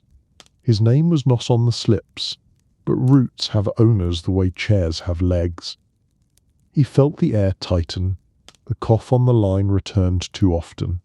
Phones became weather. Rain. Wind. Cold. Stakes shifted from envelopes to years. A late payment once cost a warning. Now it could cost a sentence. Wives measured fear in pantry shelves. Children felt it when their fathers stared at plates. The state had learned patience. It watched rhythms, inked headlines. He adjusted routes, shortened sentences, moved meetings to tiled rooms. The cough followed. He knew the calendar had turned against him. Action crystallized in 1959. Arrest. Narcotics. A charge that stuck because the chain had been mapped. He met handlers who didn't gloat. They read addresses like priests read names. He understood that myth had no place in this room. He pled and received years, not days, not months, years that bent a man's back into hours. He folded his calendar and entered a new one with iron doors and measured counts. Impact tightened his world to corridors and permissions. Atlanta held the hierarchy like a mirror. Genovese sat as ruler of a little empire. Appointments made the air kneel. A bocce court in the yard became a theatre, where he learned again the etiquette of distance. One backed away after speaking, one didn't raise the eyes without a bridge. The old grammar of respect survived the bars because power loves routine more than it loves windows. Meanwhile, something else moved through the tiers. Rumour evolved into policy. The word informant turned into accusation, and then into airmen breathed around him. He noticed lunch seats shifting. He noticed a steak sandwich left as a favour, and felt poison in its kindness. He switched to seal tins, cold food, hot fear. He avoided showers where water erased sound and corners erased sight. Routine, once comfort, became a shield. This was the moment everything changed in his chest. He received a parable. One bad apple ruins the barrel. A kiss on the cheek followed. Gesture became verdict. No sentence delivered, yet a sentence understood. He sat alone at a table meant for New York. The chair beside him remained empty. Social cold became policy memo. He read it without a word. Action misread saved him and condemned him in the same minute. A pipe left near construction turned into a gavel. He swung first at a figure he believed was sent to kill him. The man fell. The name was wrong. Mistaken identity made the blow heavier than intent. The law answered with life, not metaphor, life in a building where time is counted by locks. He understood the scale of error the way a clerk understands a misfile that burns a floor. Impact forced a choice between codes. The oath, blood, saint, ash, remained in his hand. The calendar narrowed to a corridor that led only to a door marked final. Handlers hinted at a different grammar, survival as a form of order. He stated motive as revenge and repair. He said a traitor sat above him, not inside him. He wanted policy to correct a person. It sounded like philosophy. It felt like a pulse finding a path. Meanwhile, the state built a vault around a mouth. Fort Monmouth, guards from Louisburg, watches that didn't sleep. A soldier's slip in a diner gave the secret a headline. Security thickened to World War proportions. Aircraft turned away. Perimeters hardened. He measured fear by the sound of a plane and the weight of a door. He spoke in rooms that held silence like water holds a ship. This was the moment the internal chart became public language. He mapped 5 families without drama. He recited ranks without romance. He described rituals as onboarding, not myth. He translated sit-downs into courts, violence into last memoms, deniability into layers. He said Cosa Nostra to mafia, and fixed a term to a system that had lived in workflow. He had been a hinge, he became a bridge. Downfall was more than arrest. It was conversion of breath into record. He had once enforced silence as work, now he built sentences as shelter. The oath burned in his palm, the calendar turned in his throat. He chose a narrow hallway of time and walked it, counting steps, naming chairs, and letting the walls learn to speak. The pressure mounts. Federal investigation. Pressure didn't shout, it logged.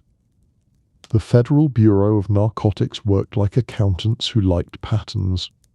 They tested doors with small questions and returned weeks later with better ones. They mapped phone booths, not heroes. They diagrammed habits. They followed envelopes with eyes, not hands.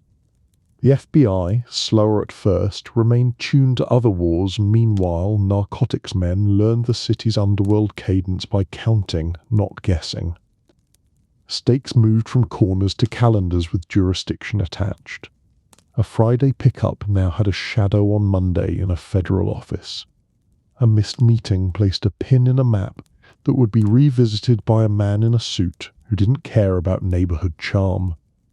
Wives felt the change in knocks that came at noon, not night.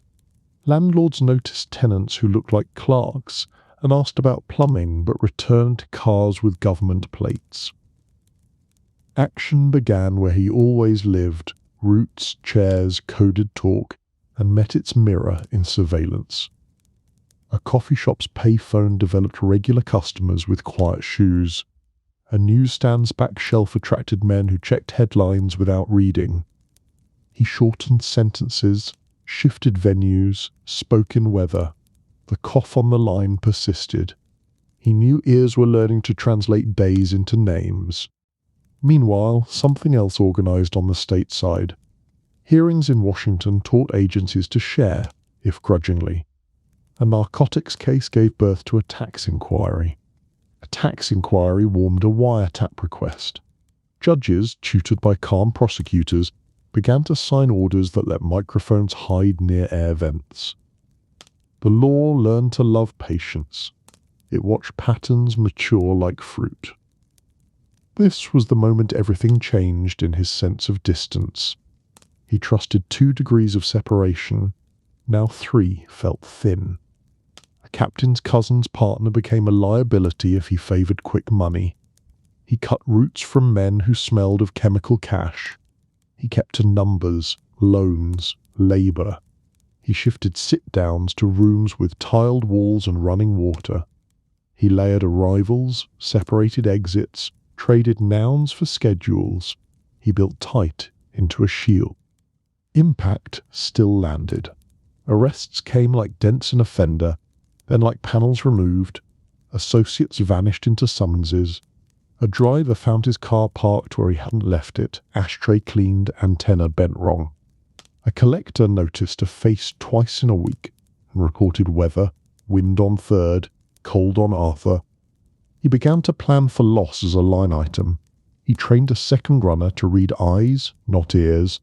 He rotated the chair at the head of a table so a window wouldn't frame the same silhouette twice. Meanwhile, the Bureau of Narcotics pressed an advantage. It cultivated weak seams. A better charged with possession became a witness about routes. A small-time courier offered a shorter calendar became a sketch artist of habits. None of them had the chart, but together they drew a crude map that matched his world too closely for comfort. He saw his own discipline reflected back in their notes. That was the insult and the warning. This was the moment proximity to Genovese became a liability measured in paperwork. Deniability had kept the center dry, the edges now wicked moisture inward. He received questions about men he barely knew, and saw the shape of an indictment that didn't need names, only a pattern. He understood what conspiracy meant when spoken by a man with a clean tie. Your calendar is a net. The knots are meeting. Impact on him was a narrowing of days that still had to be kept. He couldn't stop collecting without admitting to collecting. He couldn't stop mediating without inviting chaos that would attract brighter lights. He doubled down on the grammar that had preserved him. Audit, not rage. Schedule, not swagger. He kept envelopes flat to starve curiosity. He carried no paper, only the little book that wrote weather, not names. Meanwhile, the FBI caught up. The office shifted from red fears to organized ones. Agents who'd once chased speeches now chased sit-downs. The state's eyes multiplied in hallways where his shoes had worn paths. The old comfort of being beneath notice evaporated. He felt noticed in the way a man feels a draft under a door he thought sealed. Pressure mounted until there was only one direction to move, inward. He tightened lanes, he trimmed faces, he walked lighter, spoke shorter, met less. The law's patience met his, and only one patience would win. He sensed which one. He kept working anyway. The machine demanded it. The calendar still turned. Fridays still needed to close. He held to the workflow because it was the only armor he had left. The narcotics conspiracy charges. The charge arrived as a diagram, not a shout. Conspiracy. The word gathered roots into a rope and tightened it around weeks he thought were separate. It said that meetings were knots, that phone calls were strands, that silence could be woven into guilt if it held shape. He saw his calendar reflected on paper he hadn't written, and understood the danger of pattern as evidence. Stakes turned from local to federal in a paragraph. The penalty scale changed.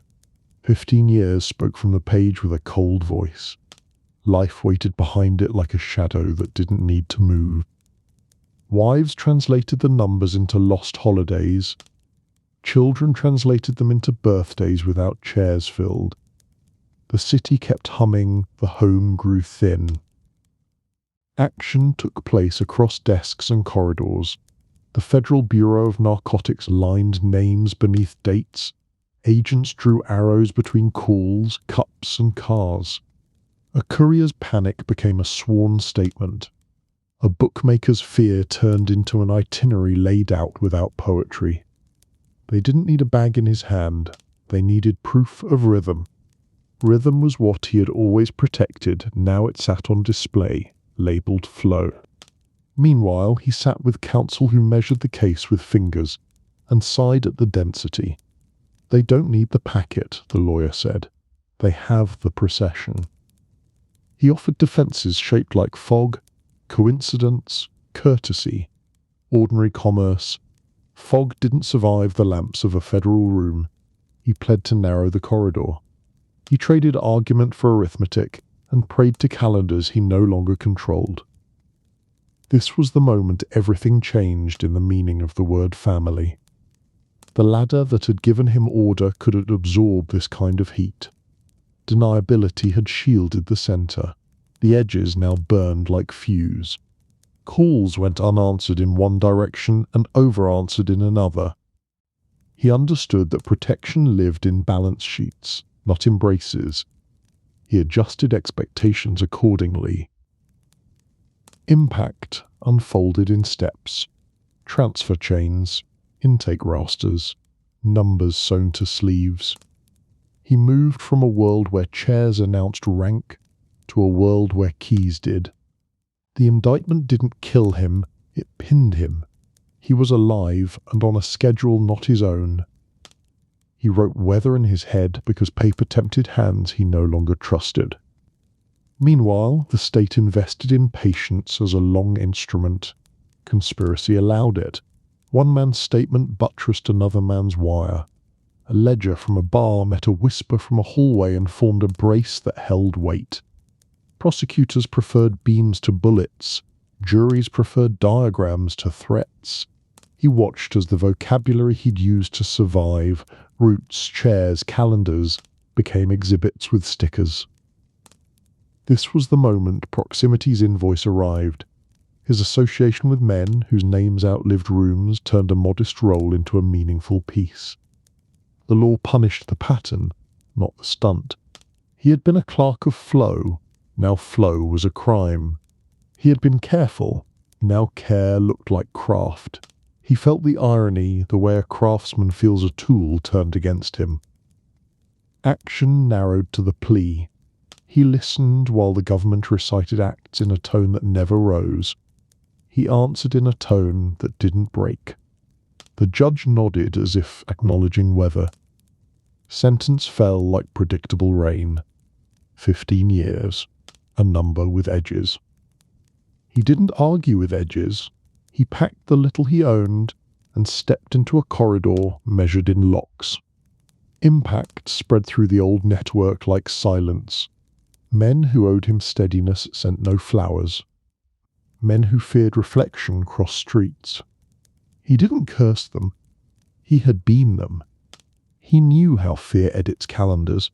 He folded his anger under reason and kept breathing. He counted breaths between counts and saved strength for a future he couldn't yet see. Meanwhile, his mind stayed clerical. He reconstructed the state's diagram from memory and found its accuracy unsettling. It had missed his sentiment. It had captured his sequence. He learned a bitter respect. He had always believed power loved paperwork. Now he had been entered in someone else's file. He resolved to own his next line of text, even if it cost blood from a different oath. The conspiracy charge didn't just lock him in. It taught him what the state had learned from his world, that continuity is stronger than spectacle. He accepted the lesson with a soldier's nod. He prepared to use it when the door to speech cracked open. Entering Atlanta Federal Penitentiary. Arrival felt like being filed. A gate slid, a ledger opened. His name met a number, and the number 1. The corridor smelled of bleach and iron. Keys spoke in short sentences. Men in khaki measured him without curiosity. He had lived by calendars. Now clocks lived him. Stakes compressed to inches. Freedom shrank to a bunk, a locker, a line painted on a floor. Privacy became a memory and a tactic. He counted the eyes in a room before he counted chairs. He watched hands more than mouths. In prison, rumour travelled faster than steam. It condensed on pipes and dripped in the shower, where men learned to keep their backs on tile. Action began with classification. Fingerprints, questions, inventory, scars noted like addresses. The clerk's tone was tender only to procedure. Next, he moved to intake like a parcel with legs. The uniform fit like a verdict. The shoelaces felt like a leash. He kept his breathing ad and let the building set his pace. Meanwhile, something else moved inside these walls. Hierarchy in miniature. The city's chart had been smuggled in, stripped of cars and cash, dressed in habits. Genovese sat at the centre of a small empire, an etiquette preserved and sharpened. One did not approach without escort. One did not raise voice within earshot of that cell. Appointments were arranged, as if the calendar still ruled commerce and Mulberry. This was the moment everything changed in how he measured distance. In the street, 2 rooms of separation were safety. Here, 2 steps could be fatal. A wrong glance, a late nod, a misplaced joke, they lived as currency and debt. He adopted the only safe posture. Neutral spine, short sentences, perfect attendance to ritual. He greeted, never greeted first. He observed, never stared. He let days learn him as dull. Placement followed politics. He was moved to a tier where New York accents collected like coins. He heard burrows in footsteps. He recognized laughter that had once bounced off bar mirrors. The comfort was a trap and a shield. Familiarity could soften a man's edges. It could also warn him before a blade glinted. He took the warning and sanded down the comfort. Des Impact arrived as proximity to the throne. Genovese's cell was a room with gravity. It pulled faces, favours and fear. The door opened twice a week. A bocce court in the yard had been stitched into the routine like a chapel where the ruler must always prevail. Men bowled their pride into the dirt and lost with grace. He learned to applaud with the others and think about nothing. Meanwhile, the economy of favours replaced money with time. A cigarette lengthened a conversation, a stamp became a bridge. He traded wisely, traded rarely. He kept his requests small, a place in line, a quiet seat, a book that had passed through 5 hands and would pass through 5 more. He didn't ask for meat, he asked for minutes. Minutes fed safety. This was the moment routine turned tactical.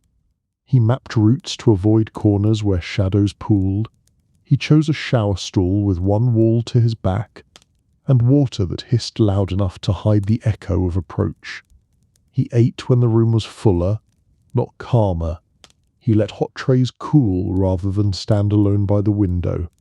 He slept in folds, waking at small noises with the calm of a clerk who counts to keep the mind from running.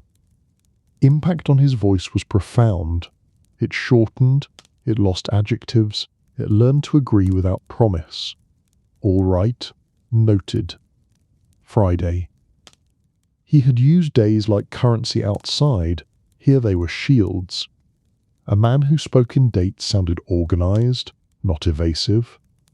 Organization earned space. Space earned breath. Meanwhile, handlers still existed, now behind thicker doors. Interrogations arrived as appointments labelled laundry or chapel. He walked those corridors under escort, aware that eyes followed and made columns of his steps. He returned with nothing in his hands and less in his face. The fewer ripples he made, the less surface others could skim.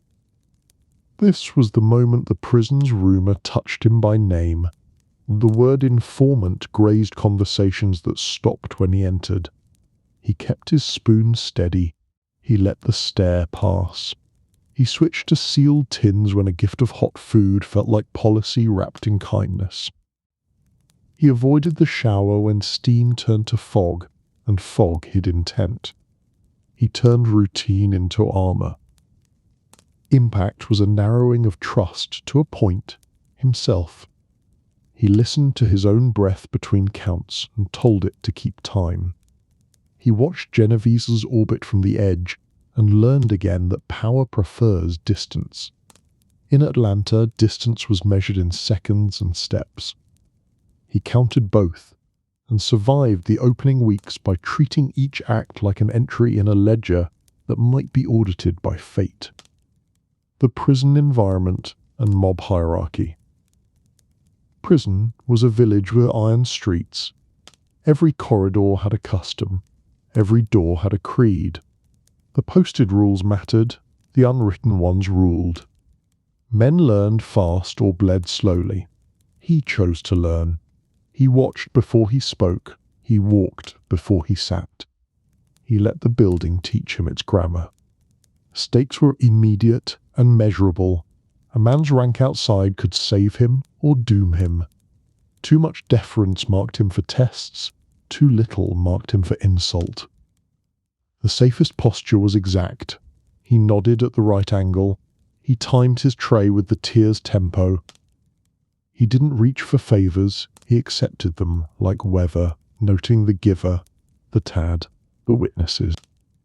Action revealed the lattice.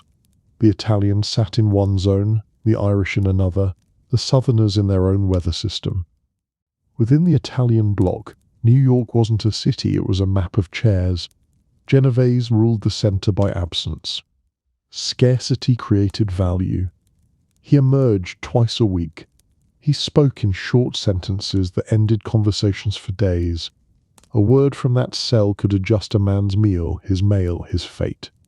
Meanwhile, an intermediate court formed under him. The lieutenants kept calendars on their tongues. They controlled passes to the yard, places in lines, the privilege of borrowing a deck of cards that had touched the ruler's hands. Men traded days like cigarettes. A Thursday visit became a currency you could post against a Monday slight. He learned to hold his days the way he'd held envelopes, flat, counted, protected from moisture. This was the moment everything changed in his understanding of silence. Outside, silence had been workflow. Here, silence was armour with a hinge. One could open it to let a single word out, traded for space, then close it fast. He practiced that hinge. Tomorrow, I'm straight. Friday. Each word weighed more than a paragraph. Each word cost something he could afford. Impact took shape in the yard's ritual. The bocce court was a throne room in dust. Games were played like liturgy. The ruler never lost. The measure of loyalty was how gracefully others missed. He watched angles soften. He watched throws fall short by inches that proved wisdom. He clapped. With the rest, not first, not last, applause had rank. Meanwhile, the chapel of the mess hall taught a different catechism. Seating was law. A chair claimed by a city stayed claimed by that city until a funeral. He ate with New York because his vows demanded it, but he kept a small distance within the table, a half plate of space that meant neutral. When the air cooled around him after the kiss, that half plate became a moat. He crossed it only with sealed cans and slow forks. This was the moment proximity to power became measurable in utensils. A man passed him a spoon that had been near the ruler's tray. A kindness and a test. He smiled once and returned it washed. The message was simple. Respect the orbit, maintain your spin. He would not borrow shine, he would not reflect heat. He kept to his small light. Action flowed through services. Laundry was a post office. Books were letters. A library pass signalled standing. He used it rarely and returned volumes early, spines uncracked past their share. In the shop, a file traded for 3 stamps could move a week from hard to bearable. He kept his trades square and his accounts human. A man who balanced became the sort who slept. Meanwhile, the guards observed with the calm of men who understood tides. Some were cruel, most were indifferent, a few were craftsmen's. He preferred the craftsmen's. They liked order the way he did. A quiet tear made their days shorter. He became a mechanic of quiet. He smoothed arguments before whistles blew. He let a line cut itself into 2 neat lines. He made the building purr when he could. This was the moment the inner hierarchy tested his name. A young earner from the street wanted to touch the throne by touching him. A loud greeting at count. He answered with a nod that was friendly to the room, not intimate to the boy. The boy learned. Fame was a hazard in iron places. Recognition drew drafts under doors. He sealed the crack with discretion. Impact on his health was ordinary and grave. Sleep became a ledger of creaks. Hunger measured itself in trays, then in trust. He lost weight where fear carved, and gained discipline where time demanded. He walked circles that matched the fence, and counted breaths until they matched the clock. Routine turned prayer. Prayer turned into survival. The mob hierarchy inside did what hierarchies do. It preserved itself. It handled complaints with minutes. It assigned chores like penance. It issued pardons as extra coffee in winter. He moved through it as a reliable bead, sliding on iron wire. Not bold. Exact. He let days prove him dull and therefore safe. He understood that in a world of locks, the key was predictability. He became a key that opened nothing, and thus stayed unbroken. The oath was simple and heavy. A saint burned, ash-kissed skin, blood sealed the mouth. Silence was not poetry, it was payroll. It kept Fridays predictable. It made danger manageable. He had lived inside that code like a clerk in a vault. He believed in it the way a man believes in a lock that has never failed him. Stakes narrowed to life measured in days. Atlanta had trimmed his world to utensils and roots between doors. Rumor walked ahead of him. The kiss on the cheek hung like frost. Lunch seats shifted. A steak sandwich tasted like policy. A pipe swung at a shadow. The name was wrong. Life arrived as a number without parole. The code promised honor. It did not promise breath. Action began with the handlers. They came in suits that wore no bravado, carrying notebooks that preferred sequence to drama. In small rooms they asked for structure, blood. He recited the oath aloud for the first time to men who'd never burned a saint's image in their lives. He weighed ash against ink. He weighed the kiss against the corridor that ended without windows. The balance broke towards speech. Meanwhile, he arranged his mind like a ledger.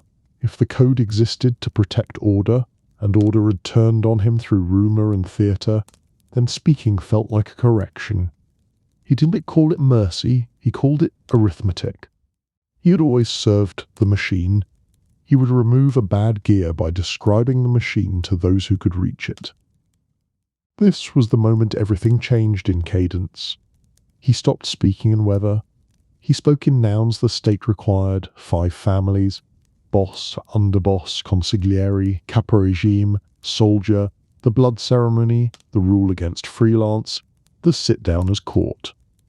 He explained that insiders said Cosa Nostra, mafia. He translated workflow into testimony. He did not embellish. He mapped. Stakes outside the walls rose without noise. A price sat on his head. He heard the figure in a handler's careful voice and refused to carry it in his mouth. He carried routines instead. Sealed cans, showers avoided, routes altered. He learned to read fear in the angle of a guard's cap and comfort in a door that latched twice. Every plane overhead turned into a question. He counted them like omens. Action moved to Fort Monmouth under blankets of secrecy that tore in a diner. A soldier's casual sentence leaked the vault. Security thickened. Watches multiplied. Aircraft turned back. He entered a stockade that behaved like a bank. Guards from Louisburg rotated in strict tempos. He spoke inside a building that refused to cough. Notes turned into folders, folders into briefings, briefings into a calendar that led to Washington. Meanwhile, he set his motives in plain words. Survival, yes. Revenge shaped like order, yes. He said Genovese had broken the covenant first, with rumour and deniable theatre. He said testimony was a repair. He knew how it sounded. He accepted the irony. A man could be wrong and useful at once. He chose usefulness that kept him breathing. This was the moment the code's architecture met the laws. Silence had been workflow. WITSEC was workflow in another uniform. Guards became shepherds. Schedules became walls. He shifted from one bureaucracy to its mirror and kept the same habits: punctuality, restraint, the little book in his head that wrote rain, wind, cold. He trusted paper only when it belonged to others. Impact rippled through rooms he once furnished. Sit-downs paused. New codes sprouted like weeds, fewer phones, more messengers, quieter bosses. Front companies multiplied.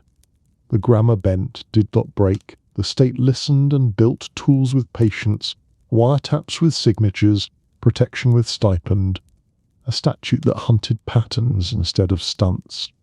He watched the paperwork war begin and recognized its elegance. Meanwhile, he prepared for the hearings. He practiced brevity. He arranged detail into a calm staircase the public could climb without liking him. He wanted comprehension, not applause. He wore a suit that fit the cold. He let charts do the boasting. When a senator asked for myth, he gave minutes. When cameras searched for romance, he offered workflow. He sat like a clerk and spoke like a metronome. This was the betrayal in full, not only of men but of a language that had preserved him. He broke it carefully. He kept its dignity as he exposed its parts. He did not spit on the oath, he explained its function. He knew some would call him rat and others witness. He accepted both. He had chosen a narrow hallway of time and walked it with steady steps. Impact, at last, settled into him. He felt older than his sentence. He felt like furniture that had been moved to a different room and repurposed. He had been a hinge, now he was a catalogue. Silence had once held his life together, speech now kept it from ending. He lived between codes, paying both with memory, and waited for the next door to open. The misunderstanding Genovese's kiss of death. A prison gesture can be a sentence.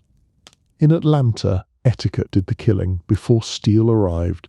The parable came first, dry and patient. One bad apple will sour the barrel.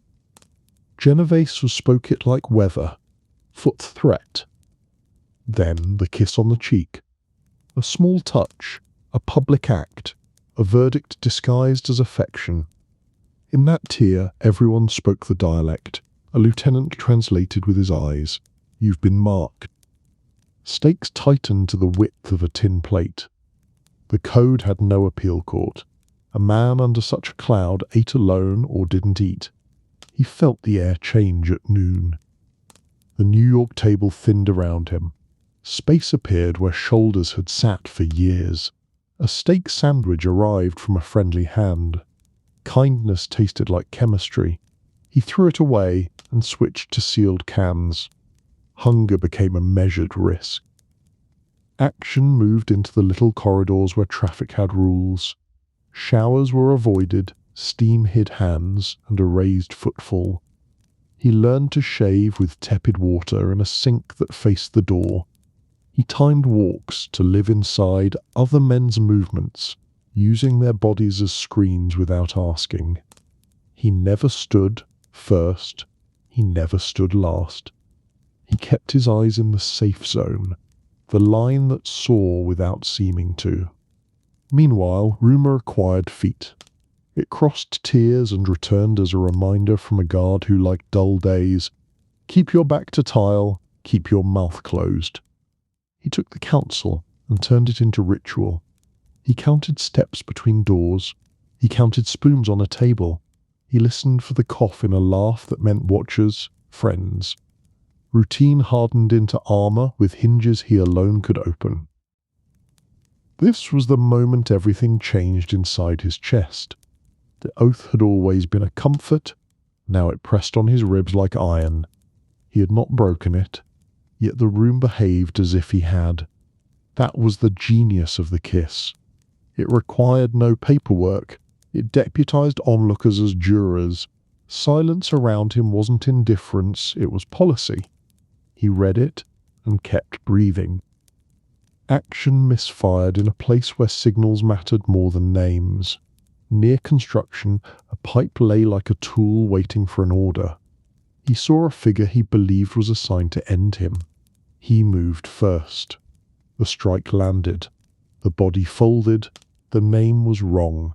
Mistaken identity turned fear into murder, and rumor into fact.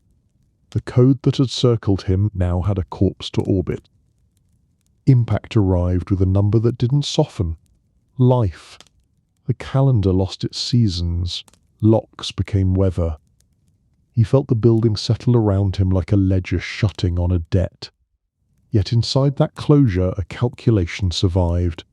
The kiss had been theatre with teeth.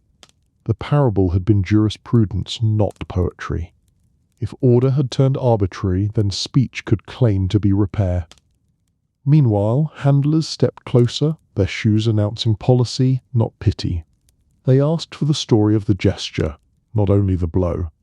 He gave them sequence and temperature. The parable, the kiss, the empty chair at lunch, the tins, the avoided showers, the kill in error. He didn't dress it, he filed it. They wrote the file numbers and saw, in his cadence, a clerk suited to a different ledger.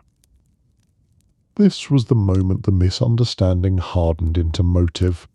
He told himself he wasn't attacking the code, he was appealing to a higher version of order. He said Genovese had used ambiguity as a weapon.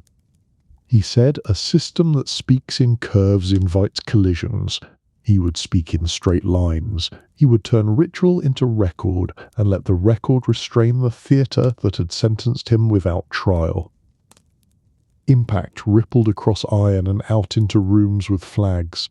The kiss of death, once a whisper traded under awnings, became a term printed in hearings. He had carried the gesture from flesh to paper. Its power weakened in transit and grew in another way. The public learned that a small touch could move men like levers. He learned that naming a lever is a kind of control. Meanwhile, inside, the etiquette did not vanish. Men still bowed to absence, they still threw games by inches. But they looked at him with a new math. He was alive under a sentence that should have ended him. The misunderstanding had altered the balance. It had taught him the cost of curves. It had given him the only straight road left. Speech measured like minutes, delivered as policy, and defended by guards who liked quiet. The murder of Joseph di Palermo. Names travel badly in iron corridors. Joseph di Palermo was a shadow with a syllable that matched a fear. He wasn't a myth, he was a rumor folded into a man. In Atlanta, rumor could be a weapon more efficient than a blade. The parable, the kiss, the empty lunch seat, these set the room. The next act required a body. The code preferred that bodies confirm policy. Stakes were bone clothes. Genovese's gesture had drafted spectators into enforcers. A man under that cloud could be ended by a nod. Showers hid hands. Hallways bent sight. He counted steps as if each were a fuse. He ate from tins and watched steam with suspicion. He slept like a clerk, light, exact, ready to inventory noises. He knew survival had turned from courage to geometry. Action gathered near construction. Prison builds like a city in slow motion. Pipes lay where walls would rise. A length of iron became a gavel waiting for a judge. He walked into a corridor where sound died early. He saw a shape that fit the story he'd been handed, a face, a height, a posture that whispered de Palermo to a mind primed by fear. He didn't wait for signatures. He moved. A swing is a sentence in that world. The pipe came down. The man folded, breath stunned out, then gone. Silence does a counting, it counted one. The name did it match, the face, when still, was wrong by degrees that meant eternity. He had killed the wrong man, mistaken identity turned fear into murder, rumor into confirmation, and a private panic into public policy. Impact arrived like paperwork that already knew the totals. He was charged, tried, and sentenced to life. Not poetry. A number without afternoons on the far end. The state didn't need his motive, it needed his act. Inside, the code's justice nodded as if satisfied. The kiss had grown teeth without lifting a finger. He had executed his own sentence by believing in a symbol more than a face. Meanwhile, he took stock. He sat with handlers in small rooms where pencils waited, and asked himself whether the oath had any purchase left, in a world where a parable could assign him a grave. He had kept silence as workflow. The workflow had crushed him with theatre. He told the story in order. The parable, the kiss, the isolation, the tins, the showers avoided, the corridor, the pipe, the wrong man. He didn't embroider. He filed it. This was the moment everything changed inside his ledger. The code had preserved order by ritual and distance. Genovese had used that grammar to project a death without issuing a direct line. Deniability sat at the top like a saint's picture that never burned. He decided that speaking was not only survival, it was a protest in the language he understood, procedure. He would replace curve with line. He would swap gesture for record. Impact ran outward. Guards watched him tighter, not as a prize, but as a volatile asset.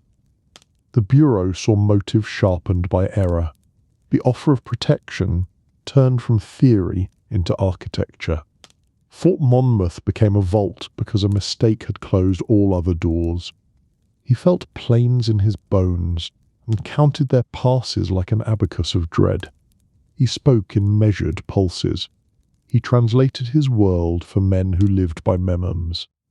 Meanwhile, inside Atlanta, the hierarchy adjusted with the indifference of weather. A man was dead. The ruler's orbit remained. Bocce still ended the same way, meals still obeyed seating charts. Etiquette survived as if nothing had occurred, because etiquette was the point. That cold endurance taught him the last lesson he needed. The machine would run on his blood without losing a step. This was the moment motive fused with method. He didn't renounce the oath with insults. He explained its mechanics as if teaching young soldiers. The 5 families, the ranks, the sit-downs, the burn of the saint's image and the rule against freelance. He fixed the word Cosa Nostra to a chart the public could follow. He made ambiguity visible. He named Di Palermo's place in his fear, not in his memory. The murder did more than stain a flaw. It turned a soldier into a witness by breaking the spell of ritual. He had believed in the code because it made days behave. In a corridor of iron and echo, a kiss used that belief to aim his hands. He answered by turning belief into testimony. He chose a straight line and followed it to a microphone, carrying a wrong name that had cost him a life and given him a voice. Fear for his life and seeking protection. Fear learned his schedule and kept it. It waited outside the shower. It sat across from him at lunch. It followed him down the corridor with the patience of a clerk who knows every door's hinge. After the pipe and the wrong name, fear took official shape. Life meant there was time to kill him properly. Rumour provided theatre, etiquette provided method. He needed a counterweight that spoke in locks. Stakes were simple. Keep breathing. A soldier's pride could decorate a grave. A witness's caution might add mournings. He measured each step as if the floor could audit him. He shaved, facing the door. He counted his spoons. He learned the timbre of boots that meant search, and the softer leather that meant escort. He carried no favours. Favours could be poisoned. He carried minutes. Minutes could be defended. Action shifted into small offices where ink replaced parables. The handlers, calm men with ruled pads, set down his fear like a case file. They asked for structure, knit confession, who sat where, who called whom, what a sit-down settled. He answered as a clerk, not a penitent. He wanted the building they represented to outrank the building he lived in. He offered accuracy as tribute. Meanwhile, protection needed reasons the state could recite aloud. He provided them without drama. The kiss had moved policy. The lunch table had executed sentence by absence. The tins had replaced hot trays. A body had fallen. Wrong name, right message. A price had been set on his head, a number he refused to speak but acknowledged with his eyes. Fear was not mood, it was documented. This was the moment everything changed in geometry. Inside, distance killed. Outside, distance could save. He asked for a wall that belonged to Washington. He asked for a schedule that obeyed federal clocks. He asked to live in a vault where gestures lost their power and only paperwork had teeth. He didn't plead. He filed a request in the only language left to him, orderly detail. Impact came as transfer under blankets and aliases that felt like paper clothes. Fort Monmouth received him like an account too valuable to misplace. Guards from Louisburg rotated like watch springs. Doors doubled their latches. A corridor acquired a hush that sounded engineered. He slept under lights that stayed kind on purpose, and woke to the same faces at measured intervals. Routine, once forged by the underworld, returned in a new uniform and stood guard. Meanwhile, secrecy failed once, and he learned what velocity a diner's sentence could have. The base tightened its belt. Aircraft were turned back. Perimeters hardened into habits. He listened to engines in the sky with the posture of a man counting questions. He found calm not in promises, but in procedures that repetition became a kind of shelter. This was the moment protection proved to be a mirror. Silence had once secured him, now supervised silence did. The marshals behaved like captains without the swagger. They liked punctual men. They liked straight answers. They liked the absence of surprise. He gave them that. In return, they built a narrow hallway of days that led toward microphones and away from knives. Action accelerated in rooms that denied echoes. He spoke of Cosa Nostra as an internal name, of families as charts, of bosses as chairs sustained by distance. He showed how messages moved without wires, how violence required permits like a last stamp. He translated ritual into workflow so lawyers could recognize it as policy. He kept his cadence flat, his adjectives sparse, his timeline intact. Impact on him was the strangest piece of his life. Fear did not vanish, it was scheduled. Guards measured it, locks fed it. He could predict his terror and live beside it. That predictability, once the gift of the code he'd served, now belonged to the bureaucracy he'd entered. He accepted the exchange. He had paid for it with a wrong name and a lifetime. Meanwhile, the price on his head did its own work beyond the stockade. Old rooms learned to whisper differently. Phones cooled. Messengers warmed. Sit-downs shrank. Fronts multiplied like paper flowers. He knew his speech had consequences he wouldn't see.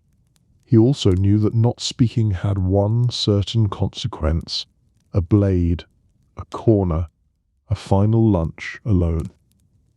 This was the moment he chose his last rank. Not soldier, witness. The title came with walls, with forms, with watch bills that never slept. It also came with mornings he could count.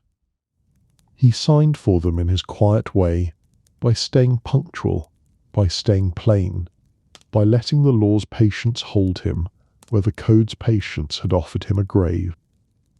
The decision to talk. The end of silence. He reached the end of a hallway made of days. Locks had become punctuation. Meals were measured answers. After the pipe and the wrong name, his life sentence stretched ahead like a ledger that wouldn't close. The code still sat in his palm, saint-burned, ash-pressed, blood-sworn, but its promise had narrowed to honor without breath. Order had turned arbitrary. A gesture had replaced due process. He faced a choice that wasn't noble, it was necessary. Stakes were absolute. Staying silent meant waiting for theatre to become steel. Speaking meant entering a bureaucracy that could be as cold as any code, but at least wrote its authority in ink. He weighed both on the scale he trusted, function. Silence had preserved the machine, yet the machine had fed him to rumour. Speech might restore a rule he respected, lines, not curves, decisions, not parables. Action began with a simple sentence, spoken in a small room. I'll talk. No flourish, no confession. A statement of method. Handlers did not cheer, they nodded the way clerks nod when a form is finally signed. They took out pencils, drew boxes, and asked him to start with chairs, not blood. 5 families. Lines of command. The word used inside, Cosa Nostra. He said it quietly, as if returning a tool to its shelf.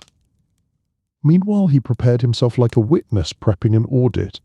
He ordered memory by workflow, ranks before rituals, rituals before rules, rules before cases. He resisted the urge to tell stories. Stories invite romance, romance invites error.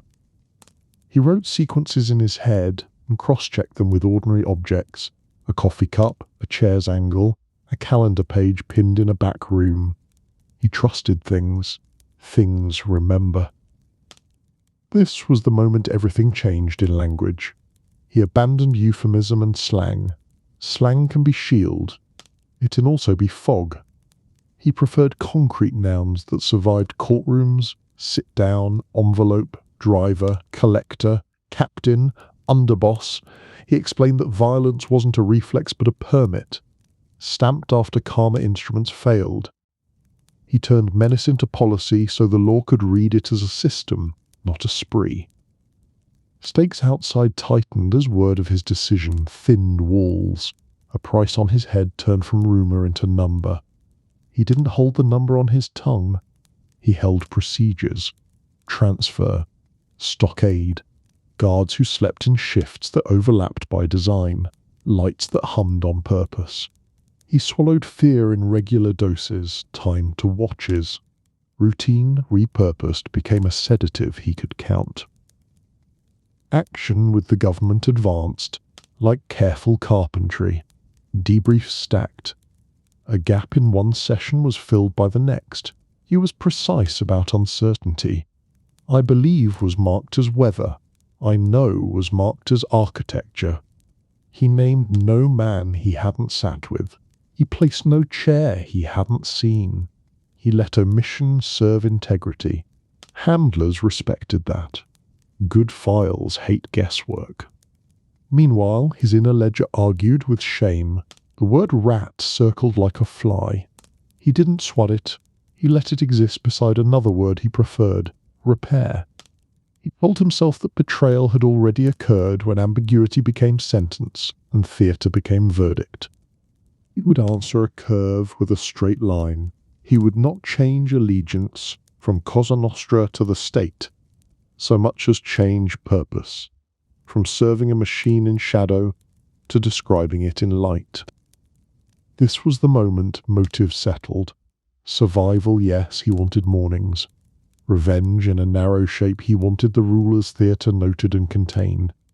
But above both, order. He believed the law's patience could check a code's excess. He believed paperwork, properly kept, could protect the ordinary.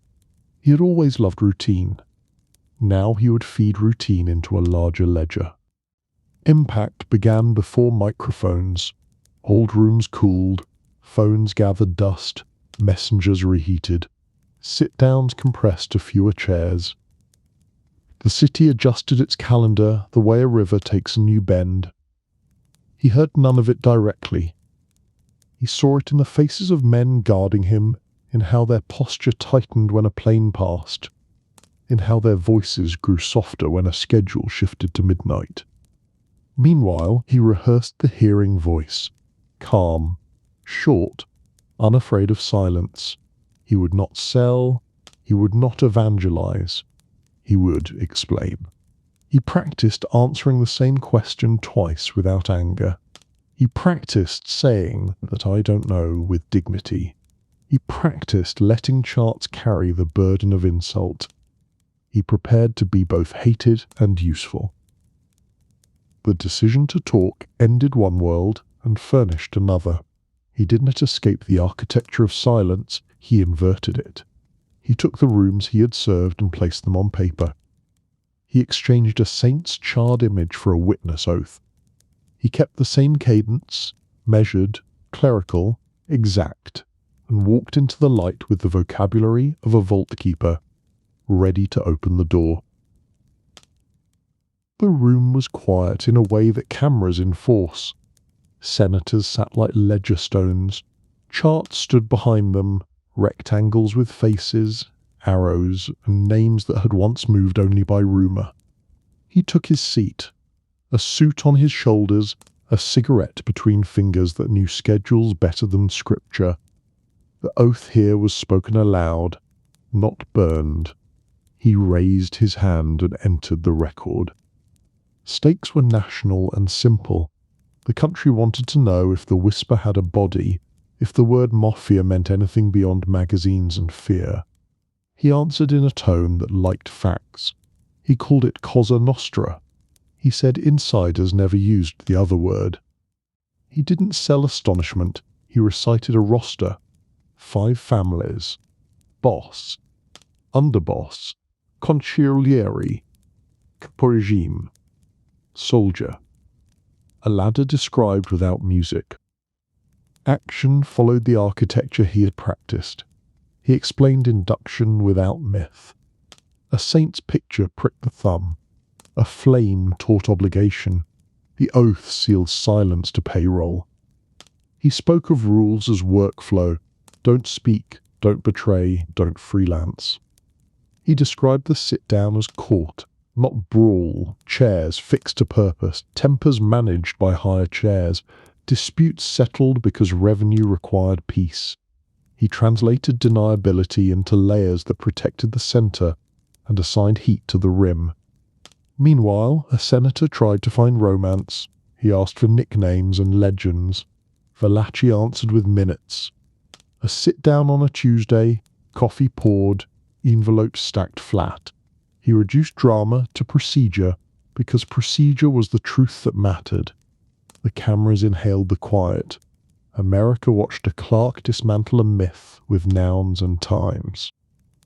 This was the moment everything changed on paper. For decades, agencies had argued about words. Syndicate, mafia, secret society. He attached a map to a term. Cosa Nostra became a specific organism with 5 main bodies, each with bones and rooms. The charts behind him, crowded with Polaroids and lines, finally meant something. Viewers could point at a rectangle and say, "That's a captain. His envelopes climb that ladder." Stakes inside the underworld adjusted while he spoke. Phones cooled further. Messengers regained old value.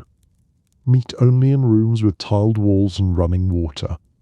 No names on the wire. The grammar bent to survive. Yet the revelation had already done its work. The state had heard a private language translated into its own. Action turned to how money moved. He walked senators through bookmaking and numbers, steady streams, not storms, loan sharking as calendar, not spectacle, interest as a metronome, collection as ritual. Skims and tributes measured and delivered on tie. Violence as a memo of last resort when schedules failed, never as a first impulse. He made force sound bureaucratic, because it was. Meanwhile, the hearing room learned a new patience. Questions came circular and cautious. He kept lines straight. He refused rumors dressed as memories. He corrected labels. He would not call a man boss if he hadn't seen the chair. He placed men where he'd sat with them. He left blanks where his eyes had never gone. The record liked that. It prefers certainty to fullness. This was the moment the public saw the oath as an operating system. Silence wasn't emptiness, it was a set of permissions. It made phones scarce. It made messengers precious. It kept criminals on schedules and neighbors asleep. Viewers recognized a system they understood from work, offices, memos, supervision. The difference was purpose, not method. Impact was immediate in Washington and slow on the street. No capos fell that day, but prosecutors found a spine for future files. Wiretaps gained context. Judges saw probable cause as pattern, not rumor. WITSEC evolved from idea to plan, witnesses as assets, identities as armor, schedules as walls. A statute took shape in drafts that hunted continuity rather than stunts. Rico would arrive later with that logic, built on the cadence he'd offered. Meanwhile, he absorbed the gaze of cameras with the discipline of a bookkeeper. He smoked, answered, paused, and let charts hold the heat. He refused to act ashamed or proud. He behaved like a man turning over keys to a vault he no longer wished to guard. The hearing didn't end the world it revealed. It named it. Naming is a kind of control. After that day, silence had to work harder. The state had learned the grammar. The public had learned the furniture. The workflow had an owner's manual on the record, and the law began to read aloud. Meeting with federal agents and Robert Kennedy. Fort Monmouth held its breath while pencils moved. The rooms were small by design. The tables were scarred by other histories. He sat opposite men who favored quiet over threat. They introduced themselves by function, not swagger. Assistant United States attorneys, Justice Department investigators, marshals who liked checklists. The first question was simple and firm: start with structure, leave heroics at the door. He matched their cadence: boss, underboss, consigliere, captains and crews, sit-downs as courts, deniability travelling down the ladder, favours travelling lut. He spoke without ornament, because ornament misleads. They drew rectangles as he named chairs. They asked for boundaries. He set them. What he knew came from seats he had occupied and rooms he had seen. He refused fog. The fog had almost killed him. Stakes were clear and constant. A price stood over his head like a number stamped on a crate. The marshals translated that number into watches and posts. They rotated guards, they changed vehicles, they altered routes at the last minute without telling him until the hinge turned. He accepted the choreography. He had lived by choreography all his life. This one wore badges and wrote receipts. Action in these interviews moved like careful bookkeeping. He gave them the blood ceremony, saint's image, flame, oath, then returned to workdays, envelopes, calendars, arbitration. He clarified language. Insiders said Cosa Nostra. Newspapers said mafia. Courts would need both. He offered the internal term as a key and asked them not to wave it like a flag. The men in suits nodded. They liked keys. Meanwhile, they probed the edges of violence. Who permitted it? How a memo became a murder. He answered with the only truth that kept sense. Violence was a last instrument, stamped after other instruments failed. He explained permits as words spoken by the right voice in the right room after coffee cooled. A senator later would search for drama. These men searched for minutes. This was the moment everything changed in proximity.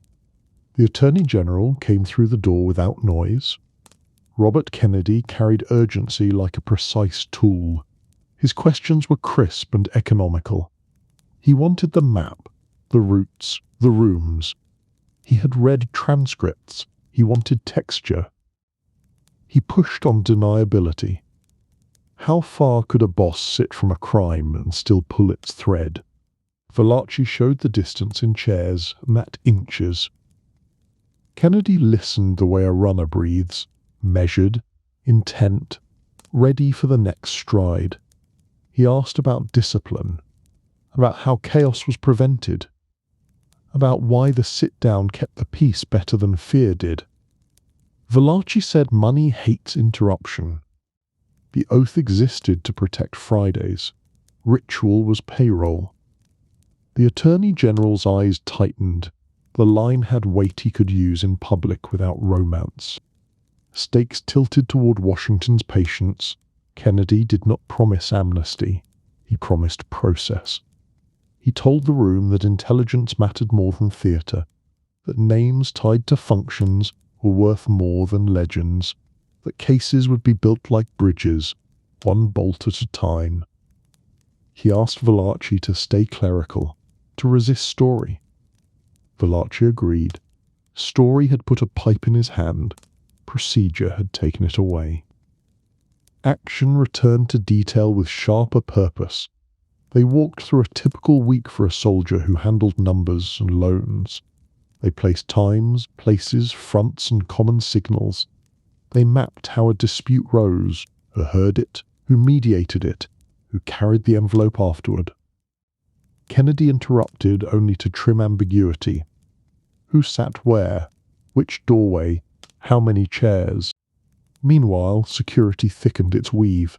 An aircraft approached the perimeter. It turned away under orders. A sentry saw a man with binoculars. The man saw a patrol car and reconsidered his curiosity.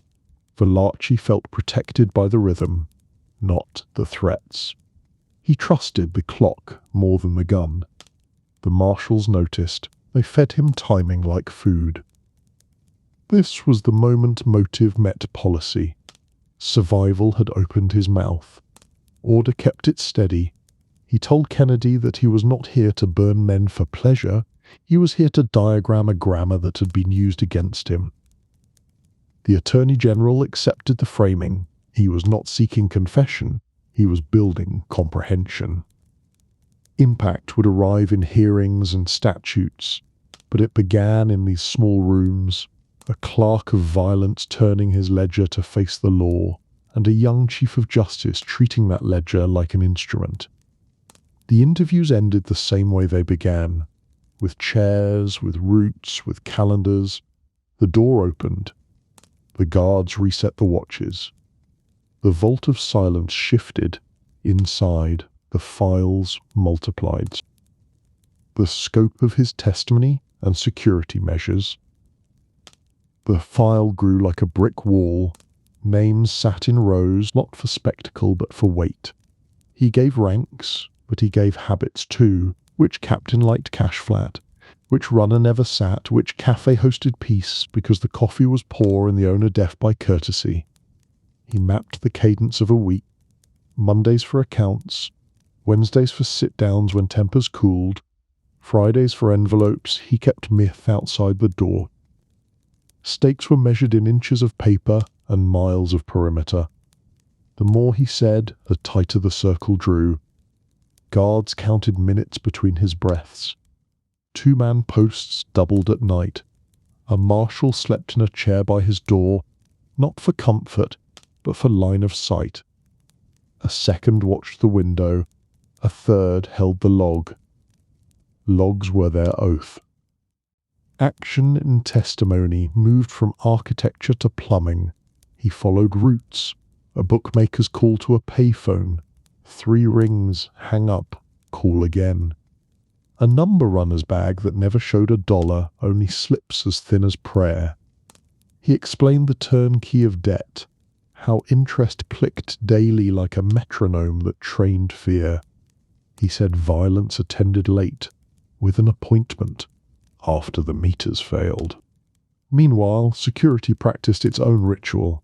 Vehicles changed without pattern. Decoy convoys peeled off at unimportant corners, important because someone might be watching. The stockade's lights hummed a constant pitch so a new sound would betray itself. Mail arrived with covers, then with gloves, then in photocopy, paper cut from danger, and delivered as image. This was the moment everything changed in scale. His words were no longer for a room. They were for agencies that shared grudges and rarely shared files. Now they shared. The Bureau of Narcotics arrows met the FBI's wire. Customs added docs. Post inspectors added stamps. The diagrams thickened until a case could walk on its own legs. Stakes inside his body kept tied with those diagrams. Every increase in scope tightened his sleep. He learned to rest in segments, 20 minutes folded between checks. He accepted the marshal's cough at the door as a clock. He stopped dreaming in faces and started dreaming in chairs. Chairs cannot betray. They can only be misplaced. Action widened to ritual detail that courts could taste. The blood oath, saint's picture, flame, thumb, ash, sat in the record without legend. He did not point at saints, he pointed at protocol. He explained the rule against freelance, the cost of a mistake, the purpose of the rule, keep Fridays smooth. He returned to the sit-down's grammar, who spoke first, who poured, who decided when anger ended. Meanwhile, Washington's security widened with it. An aircraft that wandered near the fort was redirected by a calm voice that had practiced the sentence. A photographer's lens caught a fence and was met by boots that didn't run. The marshals changed the hour of his stroll by 10 minutes, then by 7, then by 3. Uncertainty, controlled, became their fence. This was the moment his caution turned evangelical inside the vault. He trained his memory to exclude flourish. He removed colour where colour would distract. He dated, he seated, he counted. A man who states only what a chair could confirm lives longer in rooms with microphones. The handlers smiled in their way, no teeth, just pencils that stopped moving. Impact on the street could not be seen, but it could be inferred. Messengers multiplied like old birds returning to proven eaves. Telephones rested. Meetings moved to kitchens with faucets open. Fronts added layers. A bakery acquired a wholesale license. A vending route acquired an extra van. The system bent, because that is how systems live. Meanwhile, security never relaxed. When a soldier in uniform said the name in a diner, the fort became a drum. Perimeters doubled. A second ring of posts watched the first. An officer rehearsed an evacuation that would never be used. The marshals spoke less. They preferred the purr of procedure. He matched them with quiet he had learned long ago. This was the moment the scope of testimony met its natural edge. He would not name what he had not sat near. He would not guess a room he had never breathed. He made absence part of the record, and the record strengthened, because blanks that admit themselves hold better than lies that glitter. Impact, finally, was twofold. The state gained a grammar, the witness gained a system that could keep him alive. The oath burned in his past, the logbook breathed in his present. He walked narrow hallways between both, escorted by men who loved schedules, toward a city that had learned to hear silence as workflow and testimony as its mirror.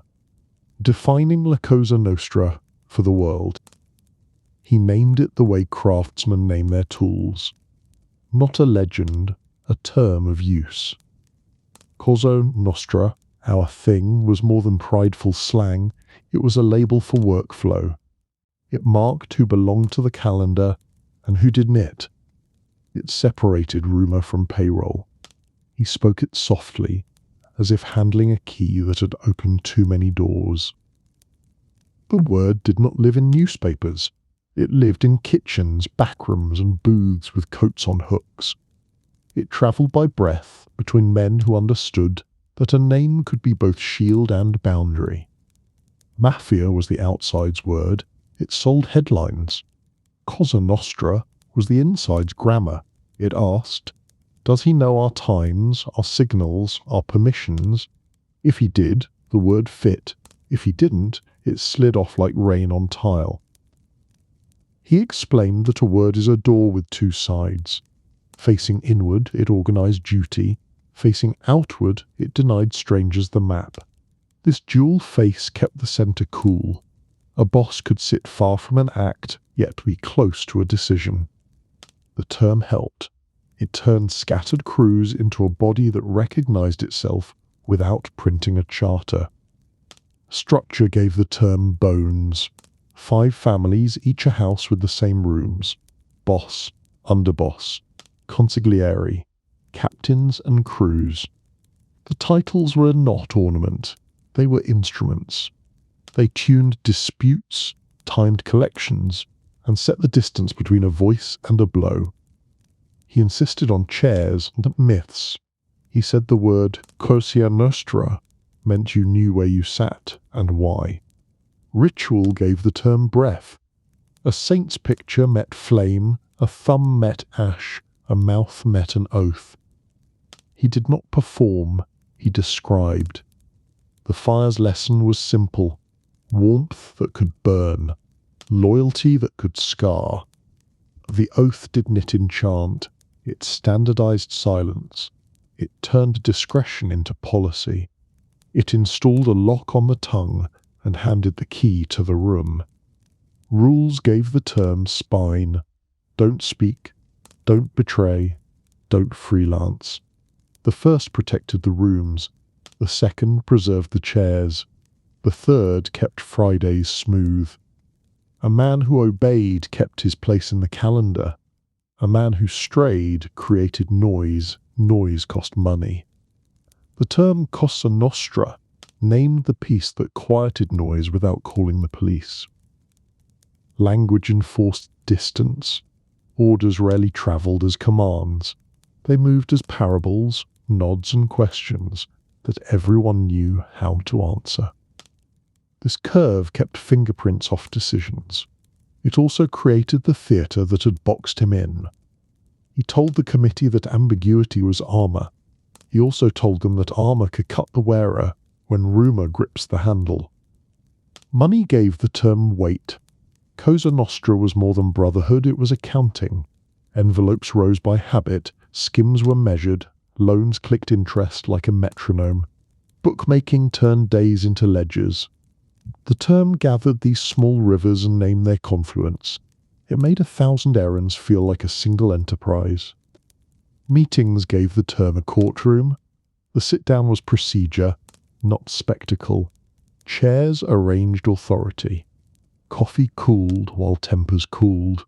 The mediator enforced sequence, complaint, reply, compromise, enforcement. Violence did not enter unless invited at the end. The word Cosa Nostra carried this design like a blueprint folded in a coat pocket. Secrecy gave the term a roof. Phones were used rarely, messengers often. Kitchens masked tone with the hiss of water.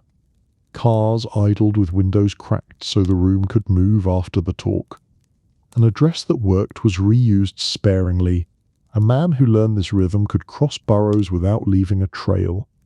The term named this habit and kept it from turning into ceremony. To the state he said, "Treat the word as a file label, as a legend.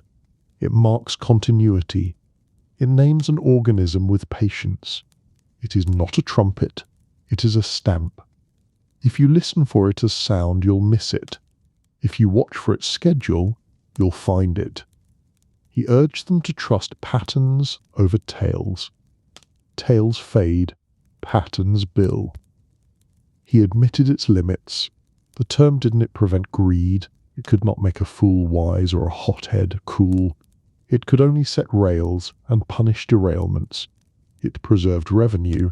It didn't grant virtue. He had lived inside it as a clerk who loved order. He had also seen it used like smoke to point a crowd at a man. By speaking it aloud, he turned a private key into a public noun. The power changed shape. Insiders flinched. Outsiders learned a grammar. The word survived, but it worked harder. That was enough for him. A name, once defined, loses some magic and gains some shape. Shape can be measured. Measurement allows restraint. He offered the term to the record like a tool surrendered at the door. Naming names, the 5 families and their leaders. He set the map gently on the table. 5 houses, 1 city. Each with the same rooms, each with a different keeper of keys. He began with the house he knew best, the Luciano family that would be called Genovese.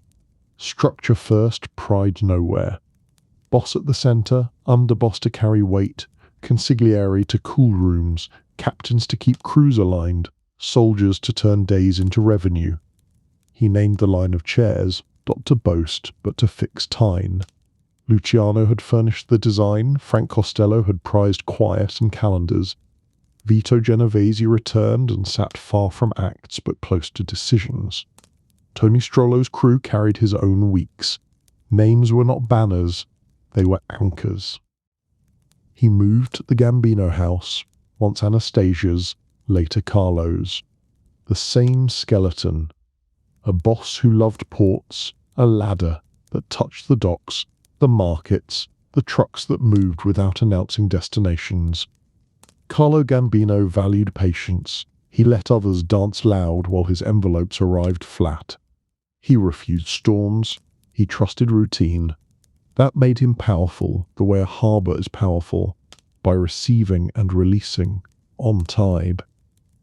The Lucchese house stood like a workshop. Thomas Lucchese had a craftsman's eye, his captains ran garment routes, airport service, the numbers that moved like invisible ink on paper slips. The chairs were close to one another, disputes were settled with fewer words. Lucchese liked men who could count and keep their mouths shut. His power lived not in parades, but in schedules that never slipped. He spoke of the Colombo house, born as Profaci's. Joseph Valachi had kept the calendar strict and the tributes steady. The captains chafed. Rebellion etched its name, Gallo in the margins. Later, Joseph Colombo learned the new theatre of publicity. The chair grew bright, brightness drew heat. The structure held even as personalities tried to bend it. The rooms mattered more than the paint. Then the Bonanno house with its old-world spine. Joseph Bonanno saw himself as a keeper of tradition. He prized the ceremony, the distance, the quiet garden behind the front. He managed alliances like a chess player who disliked clocks. His captains respected the script. Their money arrived tidy. Yet eat an old garden and hide unrest when sons and neighbours argue over gates. He made a point the room needed. These 5 were not islands, they were piers on the same waterfront. A commission existed not as a throne but as a table. It did not order crime, it maintained order. Disputes between houses sat there. Territories were not fences, they were understandings. If a chair moved too fast, the table slowed it. If a captain strayed across lines, envelopes and apologies corrected the drift. Violence only arrived when arithmetic failed. He refused to name men he had not sat with. He placed leaders by the rooms he had entered, the coffee he had watched poured, the sentences he had heard close discussion. He described distance as instrument. A boss who rarely touched a telephone was not ignorant. He was insulated. Orders travelled as questions, questions travelled as favours, favours returned as obligations with dates. The design made prosecution hard and payroll smooth. Cosa Nostra was not poetry, it was signage. On this map, the Genovese house valued policy and patience, the Gambino house valued ports and low light, the Lucchese house valued craft and counting, the Colombo house wrestled with pride and publicity, the Bonanno house kept rights close and family closer. These were temperaments, not verdicts. The skeleton matched. He offered a small precise parable of power. In his world, a calendar could outrank a pistol. The man who controlled chairs could delay a storm for years. Names on charts meant less than chairs in rooms. A soldier learned to read the angle of a seat, the placement of a cup, the distance a boss kept from a phone. Those small distances were doctrine. He finished with the consequence. By naming leaders tied to functions, he made rumour measurable. Not heroes, not monsters, administrators of a private economy. The state could now point and plan. The public could now see process where it once saw fog. The 5 houses remained, but their doors had labels. Labels are not locks. They are invitations to knock with warrants. He handed the names over like keys surrendered at closing time, and sat back, empty-handed, calm. The public reaction and media frenzy. Cameras learned a new appetite. They liked charts more than gunsmoke. They liked a clerk with a cigarette reducing fear to rectangles. Newspapers found a face that didn't swagger, and a word that felt private. Cosa Nostra, now on front pages. The country leaned in, not for a shootout, but for a filing system. Ratings rose on the back of nouns. Stakes became cultural before they became legal. Families ate dinner with the hearings on. Forks paused over meatloaf while senators asked about saints' pictures and burned thumbs. The myth of the lone gangster gave way to the image of a meeting with coffee. Viewers recognized their own offices in the underworld's rooms. That recognition unsettled them more than any headline about blood. Action spread from microphones to living rooms. News anchors practiced the vowels of Italian names and treated them like geography. A map of boroughs became a map of authority. The word mafia shrank. The term Cosa Nostra grew. Commentators explained that insiders used one and scoffed at the other. The distinction satisfied the country's ear. It made them feel they were learning the password, even as the real doors had already moved. Meanwhile, columnists wrestled with the witness. Was he rat or reformer, penitent or opportunist? They found little romance to print. He gave them minutes, not emotions. Editors compensated with headlines that leaned on betrayal. Betrayal sells. Yet even those headlines had to include diagrams, because the substance of the day was procedural. Readers clipped those diagrams and filed them in kitchen drawers. This was the moment everything changed in how crime was pictured. Studios called writers and asked for sit-downs instead of street brawls. Screen gangsters stopped shouting and started pouring coffee. The public learned to watch chairs. They learned that a boss might never touch a phone. They learned that distance wasn't cowardice, it was method. The romance cooled into policy on screen because policy had just been televised. Stakes in law enforcement shifted with the audience. Chiefs sat their squads in front of televisions and said, "Listen to cadence, noise." Prosecutors saw jurors being educated for them, one evening broadcast at a time. Wiretap requests began to carry the word pattern like a badge. Patience, once mocked, found public cover. The country's mood gave the slow case a stage. Action in press rooms became a ritual of its own. Photographers chased angles on charts. Sketch artists found honesty in rectangles and arrows. Reporters learned to count without inflating. Some tried to dress the hearings in thunder. The tape refused. The man at the table would not raise his voice. He would not give them colour. Colour leaked from the stories and left structure standing.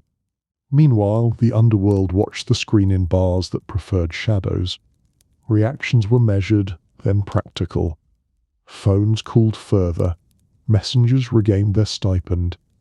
A few bosses laughed at the public's surprise. The rooms had always looked like offices, yet even they trimmed meetings and shifted kitchens. Television had taught strangers to look for faucets and tiled walls. This was the moment privacy changed its locks. Ordinary men began to use the word Cosa Nostra at work, careless and impressed. Detectives heard it and wrote it down, not as evidence, but as weather. The real work moved under different words. The media's triumph naming made the object lean away. Exposure is a kind of pressure. Systems adapt under pressure. The public mistook adaptation for retreat. Impact on him arrived as letters in bundles.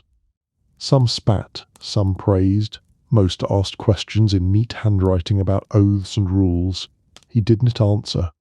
Marshals kept the mail like weather reports.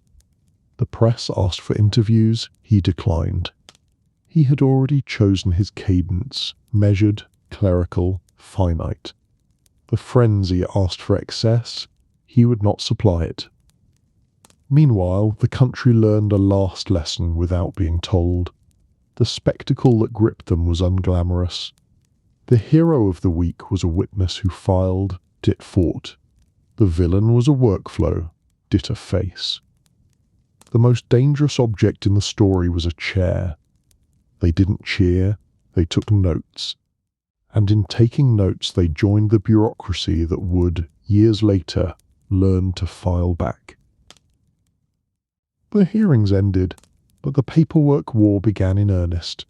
Washington translated calm sentences into tools. Wiretaps found judges.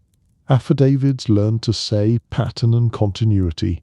Prosecutors stopped chasing episodes and started charting habits. A case grew like a trellis.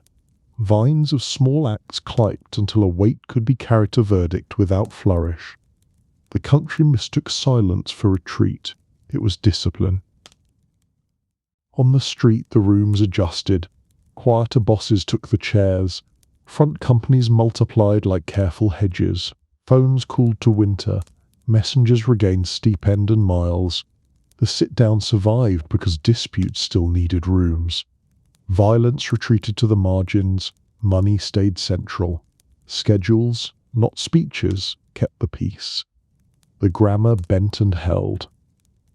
Law answered with architecture. WITSEC, once improvised at bases and borrowed houses, hardened into policy. Marshals became builders of new lives. New names, new schools, new jobs arranged like scaffolds. The rule was simple. Sever ties, keep the calendar, follow the clock. Identities learned to be armor. The oath of the street met a new oath of the state. Abide, and you will wake tomorrow. RICO arrived like a ledger that could speak. Patterns were prosecuted, not just incidents. A captain's distance no longer saved him if envelopes matched and calls wove a net. The statute did not shout. It assembled. The old defense, ambiguity, found itself measured by weeks. The curve met the line and learned it could be traced. Culture shifted in smaller rooms. Detectives learned patience. They counted Fridays. They trusted the dull tape that recorded no confession, but captured the rhythm of a business. Jurors learned that charts could be as sharp as knives. Newsrooms cooled their adjectives. They found power in nouns. Boss, meeting, route, skim, permit. The language hardened to match the work. Meanwhile, his life narrowed to a suite at La Tuna. 2 rooms, air-cooled, isolation heated. Comfort traded for surveillance. Safety priced in solitude. He tried to leave the world once. Rope failed. Guards watched closer. He lived with routine as roommate. Guards as constant company. Silence as diet. He aged inside policy. The world he had described moved on without him, using his cadence to write its cases. He died without ceremony. Heart stilled, calendar stopped. A quiet burial at gate of heaven. The ledger closed on a man measured in memos, due to awe, not monuments. Yet the codex he spoke, structure, ranks, rituals, roots, sat on shelves where law could reach it. Readers found chairs, not legends. They found workflow, not myth. Legacy resisted slogans. Few Kappa fell because of his mouth alone. Many files found spine because of his map. Investigations sharpened, targets named, guessed. The word mafia lost heat. The term Cosa Nostras stayed precise. The lesson proved simple and hard. Power loves paperwork. The bureaucracy of crime had met the bureaucracy of law. They still face each other. They still keep files. The difference, after him, was that the public learned to read. The mob's reaction and attempts on his life. The rooms he named did not collapse. They breathed out, then in, and changed their rhythm. Reaction began as etiquette. Men stopped to say certain names near phones. Kitchens learned new steam. Messengers reclaimed routes that had belonged to wires. Chairs were moved by inches to alter sightlines. The grammar bent, not broke. Yet under the polish, the older instrument warmed. The contract. Stakes were practical and final. A price rode the air, not shouted but known. 100,000 was said in bars with televisions turned low. Not a poster on a wall, but a number passed like a folded napkin. It bought patience. It bought watchfulness. It bought a man across a street nursing a coffee that went cold by the hour. He became an arithmetic problem to solve with steel. Action gathered first near Fort Monmouth, then everywhere he might be taken. Cars with men who never looked at the gate the same way twice. A window that faced the stockade came a lesson in distance. A soldier peered, spoke in a diner, and learned how fast secrecy converts to policy. A small plane drifted close for a picture. An air controller's voice turned it gently away. Inside, the marshals adjusted watches. Outside, the men with the number adjusted meals. Meanwhile, Genovese's orbit inside Atlanta hardly flickered. He didn't need to lift a finger. Etiquette did the lifting. The kiss had already done its work. and the rooms read it as doctrine. He could cluck a parable and let subordinates translate it into errands. One man called a cousin, another met a brother-in-law. They didn't say kill, they said clean out. The meaning was understood by men who had spent years pouring coffee in sequence. This was the moment everything changed in route-making. The usual roads were burned with attention. The marshals braided decoys into each move. A sedan left the stockade and turned east. A second left later and turned west. He sat under a blanket that smelled of new cotton while tires counted seams in the asphalt. An unmarked car idled by a bridge for 10 minutes and invited a look. The real car changed counties in silence. Stakes touched the witnesses around him. A guard's family learned new doors. A driver found his mailbox watched, and then not watched, which could be worse. A clerk in a courthouse shredded his routine to resist prediction. Men on payrolls with no romance kept their hands steady. They understood they were shepherding an asset through a field seeded with numbers and pride. Action on the street turned patient. A man with binoculars in the wrong hedge moved on. A waitress learned to read faces and stopped volunteering questions. Watchers took notes on guard rotations and discovered rotations had no pattern they could write without crossing themselves out. A few tried to source the problem at the base, ask a cousin, hint to a janitor, pay a man to forget. The fort answered with silence shaped like habit. Meanwhile, assassination's old furniture appeared in new rooms. A laundry truck that wasn't on the route idled too long. A construction van parked near a court at an hour when permits slept. A camera in a briefcase showed up twice in 2 different hands. Each attempt failed not because the men were clumsy, but because the marshals had adopted the underworld's best trick. Distance as shield, routine as trap. This was the moment the price on his head turned abstract. The men who wanted the reward began to hate their own waiting. Waiting breeds error. One watcher drank. Another confided to a man who confided to a microphone. The number did its own damage, opening small seams the law could later tug. A contract is a promise. Promises weigh on careless backs. He slept in bursts under a light that hummed the same note. He walked a corridor at odd hours when the watch wanted to confuse any eyes counting his steps. He ate food that arrived like sealed memum. He learned to accept that protection felt like imprisonment and chose that prison. The old code had offered a blade. This one offered a clock. Meanwhile, inside the families, adaptation hardened. Sit-downs handled their own leaks. A soldier who had bragged too easily found himself reassigned to a quiet corner with no envelopes to carry. A captain who loved a phone learned to love a messenger again. Wives were told new parables about questions and kitchens. The rumour of his price became a lesson for boys. Loyalty is paid in quiet. Curiosity is billed in pain. This was the moment the underworld learned to look past him. He was both target and teacher. His survival lengthened the law's patience. His risk tightened the mob's habits. Attempts continued, but not as storms, as drizzle. Annoying. Persistent. Never enough to flood a road, always enough to keep shoes wet. The marshals bought boots. The men across the street bought umbrellas. The season outlasted all of them.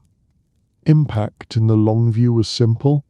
He stayed alive because process outran impulse. The contract didn't expire, it thinned. Men aged, numbers were spent elsewhere, files thickened in offices where nobody smoked. He remained a problem on a ledger until the ledger closed on its own. Attempts didn't stop, they ran out of mornings. The mob took its lesson and filed it. Distance saves, patience pays, but sometimes the vault wins. The impact on law enforcement and RICO legislation. Washington learned to breathe at a slower rate. The hearings had offered cadence, agencies adopted it. The lesson was practical and plain. stop chasing fireworks, start charting electricity bills. Investigations shifted from raids to records. Detectives were told to count Fridays, to follow envelopes, to map who sat where and when they met. Impulse ceded to method. A new patience took the chair. Stakes inside the bureaucracy were real. Failure meant another decade of myth. Success required tools that matched the enemy's habits: files, meetings, restraint. The first answer was the ear. Wiretaps found a firmer legal footing, not as fishing expeditions, but as instruments aimed by pattern. Judges began to hear continuity as probable cause. A call did not need to confess, it needed to recur in a rhythm that matched routes and envelopes. The dull tape became precious. Action ran through task forces that stitched old rivals together.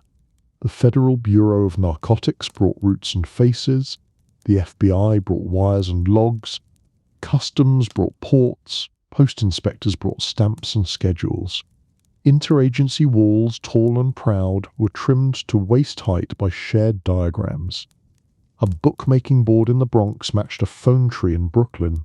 A delivery van's timetable found a twin in a ledger seized in Queens. Cases grew not in a single file, but in a braid. Meanwhile, prosecutors relearned language. They stopped speaking in isolated counts and started speaking in patterns. Conspiracy was no longer theatre, it was architecture. The question changed from who fired to who arranged the chairs and collected the envelopes that required the firing. Grand juries were walked through calendars. Witnesses described meetings on the second Wednesday, not insults at midnight. Jurors nodded. Routine made sense. This was the moment everything changed in statute. Title IX of the Organized Crime Control Act, RICO, was framed to speak the language of habits. Not an axe swung at a single head, but a net thrown over a pattern. The law did not demand a boss's fingerprints on a knife. It demanded proof that the enterprise's clock ticked to his rhythm. Predicate acts became beads.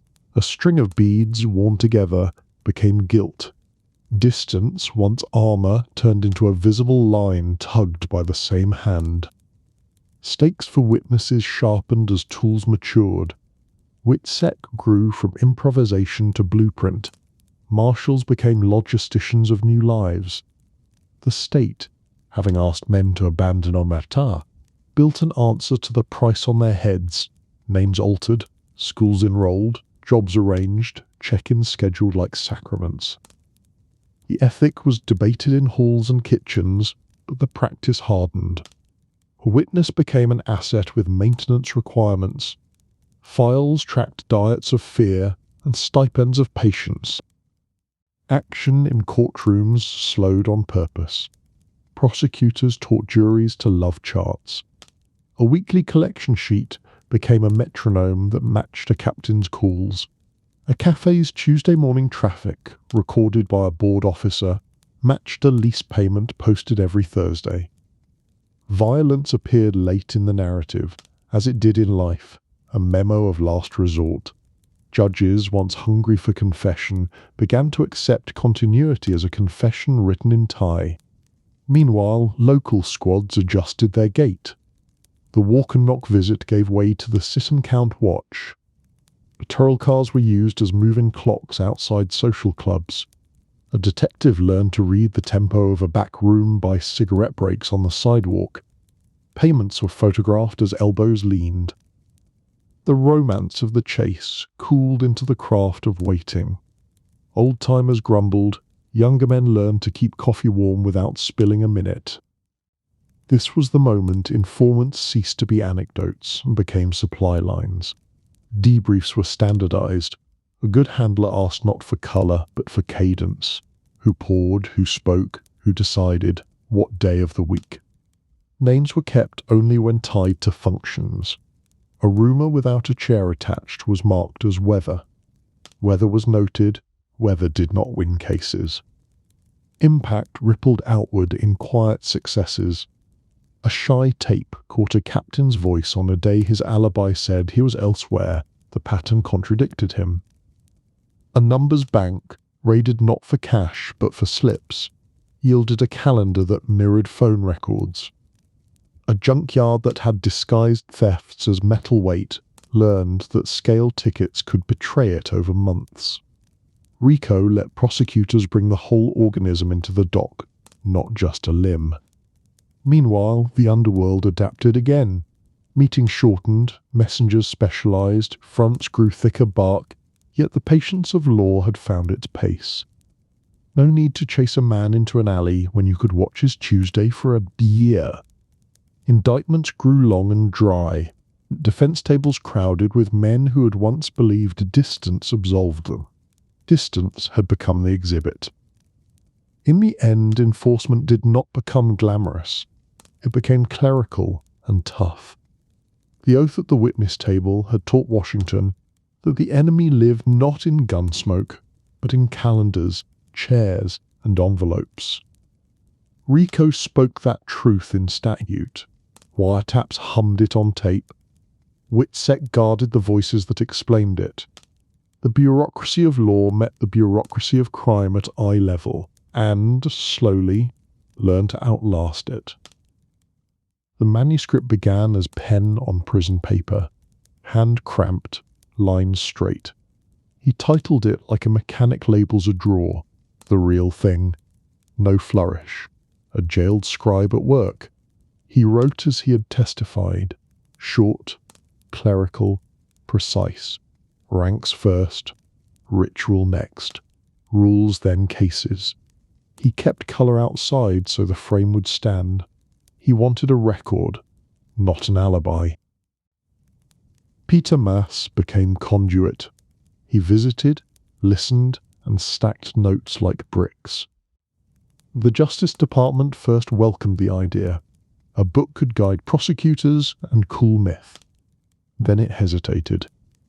Control matters to bureaucracies that breathe ink. Approvals slowed, pages paused. Lawyers weighed sentences for heat.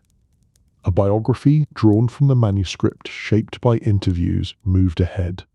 The title took his name and turned it into a file tab, the Valachi Papers. But public encountered the engine room, not the gun in the alley, the coffee on the table. Readers learned the grammar of rooms, chairs set to rank, voices ordered by habit, envelopes travelling late, heat assigned down. They learned terms that had lived behind tiled walls. Cosa Nostras as label for workflow, the blood oath as standardization of silence, the sit-down as court with coffee, not a brawl with bottles. The book's power was its dryness. It felt like paperwork. Paperwork convinces. Stakes for the state were double. The book educated citizens who would later sit on juries. It also taught defendants what prosecutors had learned. Nothing stays one way. Yet the benefit outweighed the risk. A culture that could name a system could also restrain it. The biography's cadence matched the hearings. Nouns over drama, sequence over spectacle. The Room of Law liked that. Action in publishing followed its own workflow. Drafts exchanged hands, names were checked against files, incidents were positioned within calendars. Errors were trimmed, speculation was marked and quarantined. Maas kept his voice close to the witness's rhythm. A clerk's tone survived in a journalist's paragraphs. The result was not a scream, it was a ledger you could read in bed. Meanwhile, studios called, the market wanted a film. Film demands faces. It hunts colour where a record offers lines. The camera can show a door, it struggles to show the policy behind the door. The adaptation arrived. Charles Bronson wore the name, Lino Ventura wore the gravity of a boss whose power was distance. The production tried to paint procedure. It reached for parables. It invented heat where his sentences had kept cool. The difference mattered. On screen, a kiss becomes verdict, a rumour becomes thunder. In life, a parable travels through courtyards, to a room where coffee cools, and chairs decide. The film wrestled with quiet truth. It needed movement, his world prized stillness. A sit-down is deadly when you understand chairs. To an audience, chairs need actors to lean hard, voices to rise. Cinema exaggerates to be heard. The book had not raised its voice. Yet pop culture learned, stole the furniture.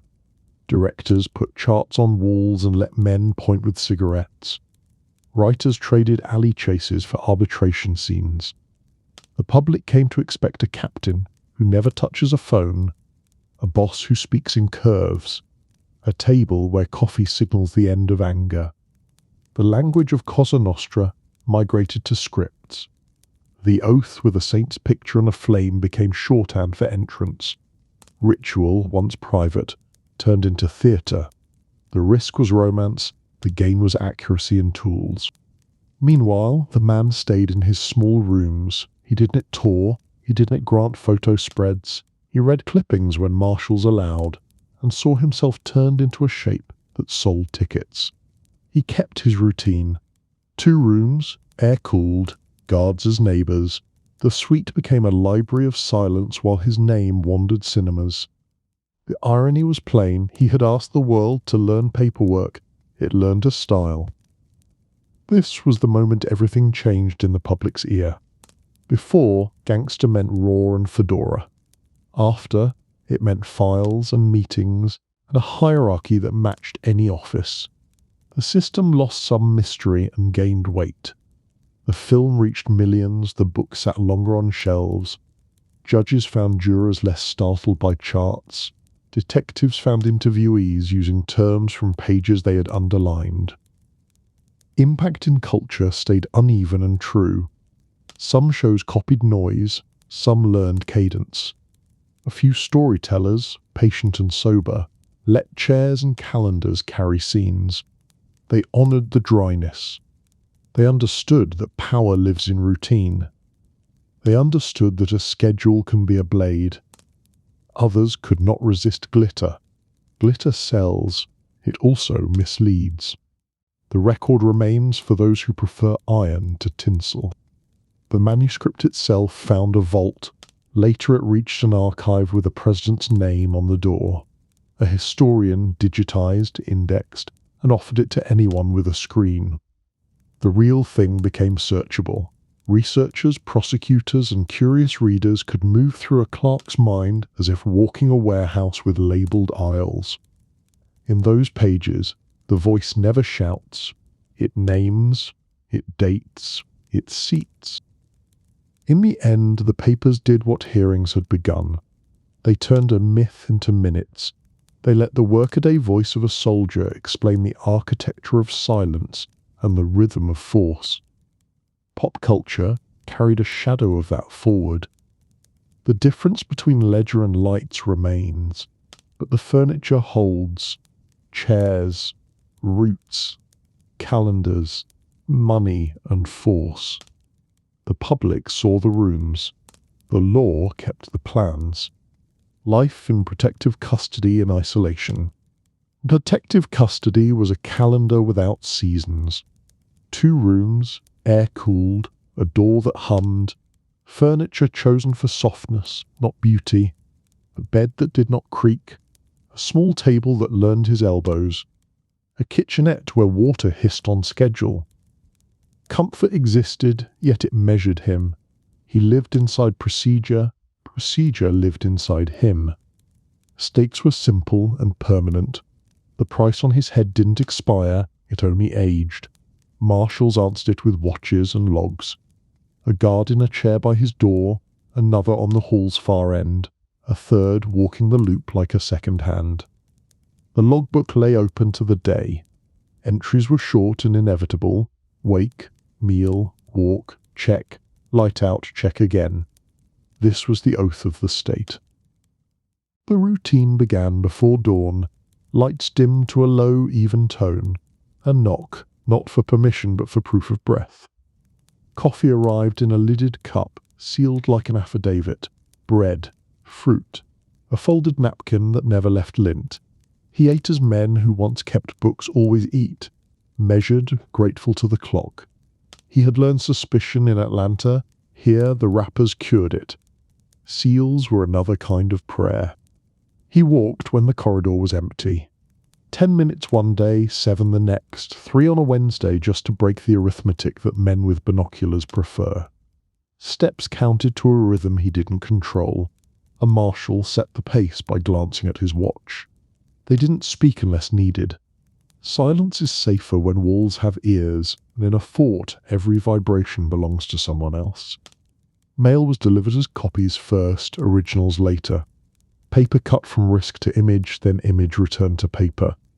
He saw his name in tight cursive, in block letters, in a child's careful hand. Some letters praised courage, some cursed betrayal. Most asked if the oath had tasted like fire. He read without reply. The marshals logged the envelopes, scanned the edges, searched for blades disguised as words. They found none. Fear lived in the white space. He tried to read. Reports, indictments, histories that treated his world like a continent with rivers and customs. He liked the ones that favoured dates over adjectives. He underlined sparingly, always with a pencil the size of a finger joint. Ink felt too permanent for a life on loan. Some afternoons he wrote lists, names tied to rooms, rooms tied to dates. He didn't write feelings. Feelings had a way of inviting ghosts. Solitude proved its own weather, days long and even, nights with edges that caught the breath at odd hours. He learned to sleep in segments, as in the stockade 20 minutes here, 40 there, then awake to the low hum of the ventilation and the guard's cough that served as clock. Once the edge sharpened. A rope, a hook. That's much. A decision made in a narrow second where the room seemed smaller than a man. Marshals found him, cut him down, reset the watch. After that the supervision thickened. The light stayed a fraction brighter. The knock came a minute earlier. He accepted the adjustment the way a clerk accepts a new form. Annoyed, then relieved. Meals were ritual. Plastic tray, sealed lids, temperature checked. Food that neither tempted nor offended. He ate for function. After, dishes returned to the slot like filings to a cabinet. A medic stopped by to count pulse, and asked the same questions in the same order. Don't change the words, men listen better to patterns when their life depends on them. He answered without flourish. The chart prefers plain speech. Visits were rare and choreographed. A lawyer with pages to initial, a handler with a list of clarifications, sometimes a priest who kept his homily brief and his eyes steady. Each visitor entered through 3 doors and a set of instructions. Sit here, hands visible, voices low. When a question strayed, a marshal's knuckle tapped the table. The conversation returned to chairs and weeks. He watched the sky through a small square where glass held back weather. Texas light can be hard. The square softened it to a steady sheet. Planes traced quiet lines far above. He felt his old fear arrive like a reflex, the belief that a wing holds a threat. Then he let the schedule cancel it. The clock was the only airplane allowed in his air. He missed the noise of crews without missing their demands. A soldier's life had been motion disguised as purpose. Collections, meetings, coffee that never cooled. This life was purpose disguised as stillness. He learned that safety is monotony with a badge. He learned that the opposite of violence was toss peace, but routine. Routine holds power in place. Books and radio scripts taught him to hear his own cadence. He didn't like interviews where the former world became theatre. He preferred a report about a dam, concrete poured on time, water guided, town protected. He understood dams, their promises against suddenness. He had fled suddenness. Even his breaths became measured, like interest. Guards became neighbours. They were not friends. Friendship would be breaches are how men die. Yet there were kindnesses inside the rules. A second cup of coffee when the night ran long. A paperback slid through the slot because a man's wife had liked it. A quiet joke about the weather delivered without eye contact. Civilization survives in small permissions. He aged within policy. Hair thinned, shoulders tightened into a stoop that fit the corridor's width. He kept his shoes polished. Habit survives appetite. He made the bed to a standard no one praised. The bed repaid him by staying a rectangle when the day wanted to blur. Order gives a man a way to stand when he isn't moving. From time to time, word reached him. Cases filed, men taken, others released. The world he diagrammed continued without asking him questions. That was the bargain. He had handed the keys to a vault. Now he lived in a room with fewer doors. Regret visited and left. Relief stayed, not as joy, but as absence of dread. He had chosen a clock over a knife. The clock kept faith. He understood finally what silence had been all along. Not emptiness, not virtue, a system with calendars and keys. He had served one, he now served another. Both demanded restraint, both punished noise. The difference was simple and final. The silence permitted sleep. And sleep, in a two-room suite where guards breathed on schedule, was a kind of amnesty. The final years and death. He lived the last stretch as a ledger with fewer entries, days marked by check-ins, nights measured by the hum of ductwork. The suite at La Tuna held its climate. Outside, seasons moved without asking his leave. He slowed. Appetite thinned to utility. Letters arrived and were logged. Replies remained unwritten. A man who had once carried roots now carried a routine. Stakes were constant but quieter. The price on his head had turned into folklore. It still existed in bars as a story told by men who liked numbers, but the urgency had drained. Age will do that. Marshals still kept the clock. 2 at the door, 1 on the loop. A medic's chart with thin notations, blood pressure, weight, a note about sleep. Safety had become maintenance. Action reduced to human scale. He rose, made the bed with corners he could trust. Coffee. Pages. A walk along the corridor when the rotation permitted. He watched the square of sky. He counted the flights at a distance and let the habit pass through him without purchase. He kept shoes polished. He shaved with a care that surprised no one who had seen him align envelopes years before. Order had been the only luxury he knew how to keep. Meanwhile, the world he had named moved on without him. Cases built under statutes he had helped make legible. Trials tried, some men convicted, some acquitted. All processed by the grammar he'd introduced. Families adapted. New faces took the chairs, old faces receded into photographs on club walls. Newspapers found other diagrams. His name surfaced now and then like an old stamp on a file. This was the moment everything narrowed to body. The heart that had carried a workman's pace faltered. The medic wrote notes about strain. Food tasted of fatigue. He napped in shorter folds and woke with a hand on the bed rail to steady the passage. The marshals adjusted nothing in public. In private, they watched the colour of his lips when he stood. They listened for catch in his breath at the end of a corridor. He spoke little. When he did, it was clerical. A question about mail, a request for another pencil, a remark on a date in a case file as if checking a ledger he no longer kept. He did not recount. He did not rehearse the oath. He had said enough. Words had become tools he stored in a drawer and opened only to choose the one that fit. Impact arrived without noise. A morning where the knock met silence, then a second knock. Then the key. The room received the medic and the measured urgency of men who have practiced this choreography. The chart took a final line. The time was written down in a hand trained to avoid flourish. He was 66. Heart failure. The code matched the observation. The file closed its cover by habit.